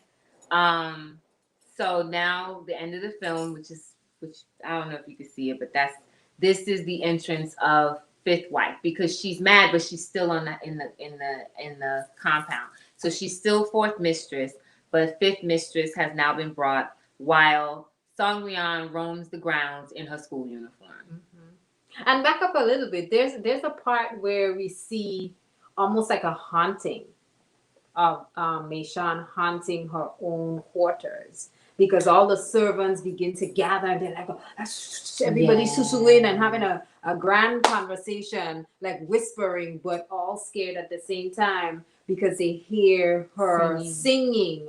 And I think it's it's just the music playing, but they hear the singing, the lights are all on, and her space looks lived in. They didn't clean it. They didn't, right. But at the same time, they're all wondering, like, why? What's the sound? Where's the sound coming from? Who turned on the lights? What's happening? So they hint towards some sort of haunting, but who knows? Maybe it was, just Songryan being I don't know. I thought Songryan might have gone in there and turned on the record player. But it's possible, but we don't see anything that kind of indicates that. Yeah. Right. Well, there goes the chance. Let me see if I can read it myself, because you're taking all the jokes. I don't see anything. I'm reading it myself. I'm gonna read it myself. Thank you. I'm sorry. You gotta scroll up. It's not letting me scroll. Okay. Oh, no? Yeah. Okay. I got it. It wasn't letting me scroll at first. So, she said it's a social competition, right. And then I read the V word, and she said, "Well, there goes the channel." Oops. I think we good. We might be all right. I think we good. I think we might be all right. We might be all right. You caught yourself inside. I didn't say the other V word. Zach says healthy competition, or it would be coming from a scarcity model. And Kashia says, I'm gonna just say with the No, I was about to say it might be a scarcity model. They're all functioning in survival mode. Yeah. It isn't. Yeah, even though there appears, the chief mentions the opulence, but it's the illusion of opulence. Mm-hmm. Yeah, because it's crumbling down around them. Yeah. Mm-hmm. She said it's not healthy competition because the reward is not even something they truly want. Their ambitions are socially engineered. Mm-hmm. So it makes you think, like, when we want to, I don't know, social climb here, or you want to get like a certain position because it holds clout. Why do you really want that? What's happening in your head that makes you think like, oh, this is where it should be? Is it something that helps to forward your own family's mission and build that nation, or are you just forwarding someone else's mission and their goal? Because they told you this is what you should be doing. Right. But in reality, it's not anything that's building up your own homestead. Right. Mm-hmm. Chief says, true. Brother Zach said, we got 15 more channels. So we just move to the next one. Just move to the next one. Just in case. Because she says, I'm gonna just say, with the exception of being in a prison, the compound had a nice layout. So, I mean, yeah, but it was crumbly. I mean, I don't know, with a whole death house on the top. Mm-hmm. I don't know if I want to. I agree. It was a nice. It was pretty. I don't know, pretty, but it was the layout was, clearly it was strategic. And I like the fact that you could see that the women's quarters were, in one set space, and the man's quarters is separate. You can see that distinction, and the courtyard kind of separates it. Mm-hmm. Yeah. But you go ahead. You take that one. Let me see if I can see. Brother Zach says, knowing the definition of freedom and liberation, did they think that marrying into wealth would solve their problems? Much like many think that money will solve their problems. Yeah. Yeah. I mean, at least for Sanglian, I don't know we don't know the motivation for the other three. But Meishan was an opera singer. How far is that kind of class that the artist gonna go, right? So maybe, but we do know definitely for Sanglian, based on the conversation that she's having with her stepmother, that was the motivation for her. It was like, well, in order to be okay, you got to marry a rich man. If you marry a rich man, you're gonna be a concubine. Mm-hmm. And I mean, in terms of the idea of liberation and freedom, I don't think they had because they weren't even able to. Okay, I'm done. Because every time you smile, it's kind of like, okay, well, what's the joke now? It's not a joke. I figure we get to Sister Kashia says layout, not decor. Show LOL. Show me the blueprint, and it's good. That's right. The layout was nicely on point. Mm-hmm. Well, what do I know? I'm not an architect, so. But no, I was saying, like when we think about freedom versus liberty, they were, Chief mentions the prison, but they were also imprisoned in their minds, because again, they were subjected and allowed themselves to be subject to the rules of, the community there. Mm-hmm. And I say community, but the home or the estate, so to speak, as opposed to, again, leaning on sharing wisdom, being able to build each other up. I think if they were to do that, then that type of freedom, right? They may not have been able to physically walk out and leave the estate, but if they were able to hold on to character and just be compassionate towards each other, that's mental, right? To me, that's you're making a choice to function at a higher standard, mm-hmm. right? Beyond just like survival mode, and support each other.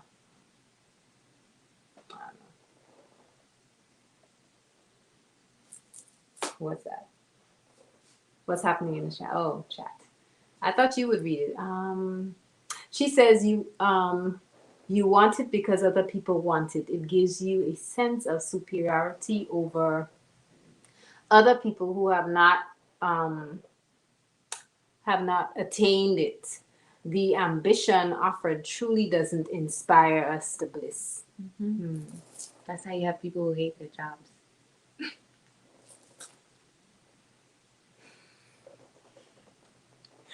Sister Kashia says, I wonder, was Sanglian free in her insanity, not caring anymore? Oh my gosh, the chat is moving so fast. People talk of her as if she is a ghost, so she doesn't have to try anymore. Mm-hmm. Well, at this point, she's also, she's lost almost, because she is responsible now for 2 deaths. And I think she's also trying to convince herself, well, I'm better off alone. Oh, Sanglian. Mm-hmm. Toward the end of the film. Mm-hmm. Mm-hmm. Yeah. Well, to a certain degree, they have been functioning alone. They weren't women bonding. They weren't women who were, cooperating on, doing anything together except for, finding ways to compete, mm-hmm. and to one up each other. Brother Zach says, who would be to blame? The parents of the ladies for choosing, or the unseen hand government that created the state, the taste for money. I said the state, the taste for money. Maybe all of the above. I guess at a point it becomes like circular, right? So you have the unseen hand who's, pulling all the strings and having people move this way, move a certain way. And people then they just move that way because like some of them are like, well, this is what I need to do to survive. Some of them are like, well, this is what you told me. And we can even attribute this. We can even say like this is what happens here in the West. Like, we're talking about the East right now, but this happens now here. This is what I need to do to survive. This is what you told me. This is what you told me. And so therefore I believe what clout is or what I should do to attain money. And then what happens is then the parents raise the children like that, and it just becomes like an ongoing cycle. And unless someone stops and makes the decision to be self-defining, self-actualizing, and free their mind, you can be blamed because we know that there are at least not like there are things that show us like, hey, no, this is the way that you should go, and we continue to just do the opposite. So like maybe there's blame on all around. Right. There's blame all around, just like people like melanated people who are here as a result of the Ma'afa, right? At what point is it like, oh well, the white man, but we've also been given all these signs and we've been given information to say, hey, this is how you're supposed to do it. This is how you, and we continue to just do the opposite. Right. So is it still victim at that point? Maybe not. Maybe not. It doesn't mean that there isn't, there aren't things in place and that other people are not contributing to the devilishness, but yeah, there's responsibility and truisms all over, I think. I mean, to a certain degree, the parents are in the same state that the youth are in too, right? So are they responsible? Yeah, yes, they are responsible, even though they're doing something they probably aren't aware of, but they're also still stuck in that mode of having to submit themselves to that societal standard. So, I'm not reading. You read that. What's that? I can't see. That layout required too much walking. You have to do 1,000-meter sprint just for some snatch. I would not have read it if I knew that's what was coming. You did? I would not have read it. I know, that's what made it so funny. I was just reading and then I saw snatch. It's like, oh gosh. Okay. Back to the series. Because she says pre-workout. Very nice. Very nice. Stamina. Good. Build up your stamina. She says, I would say the mother was the agent of aggression. But oppression. Oppression. I can see that. Oppression. But there was really enough blame to go around. The mother was more the ignorant citizen. Yeah, that's the blame on all sides. Yeah. Blame on all sides. Sister Kashia, out of control emotions doesn't equal freedom, but mental imprisonment. True. Mm-hmm. True. Because it is mental imprisonment. There's absolutely, you don't decide. Your emotions decide for you. Mm-hmm. So the outcome will always be the same. Mm-hmm. It's be the same. Yep. But as Zach says, can you hold someone accountable for something that they don't know? Maybe they don't know they were going to get a side of tyranny with their man. Okay. Well, okay. I don't know how to answer that.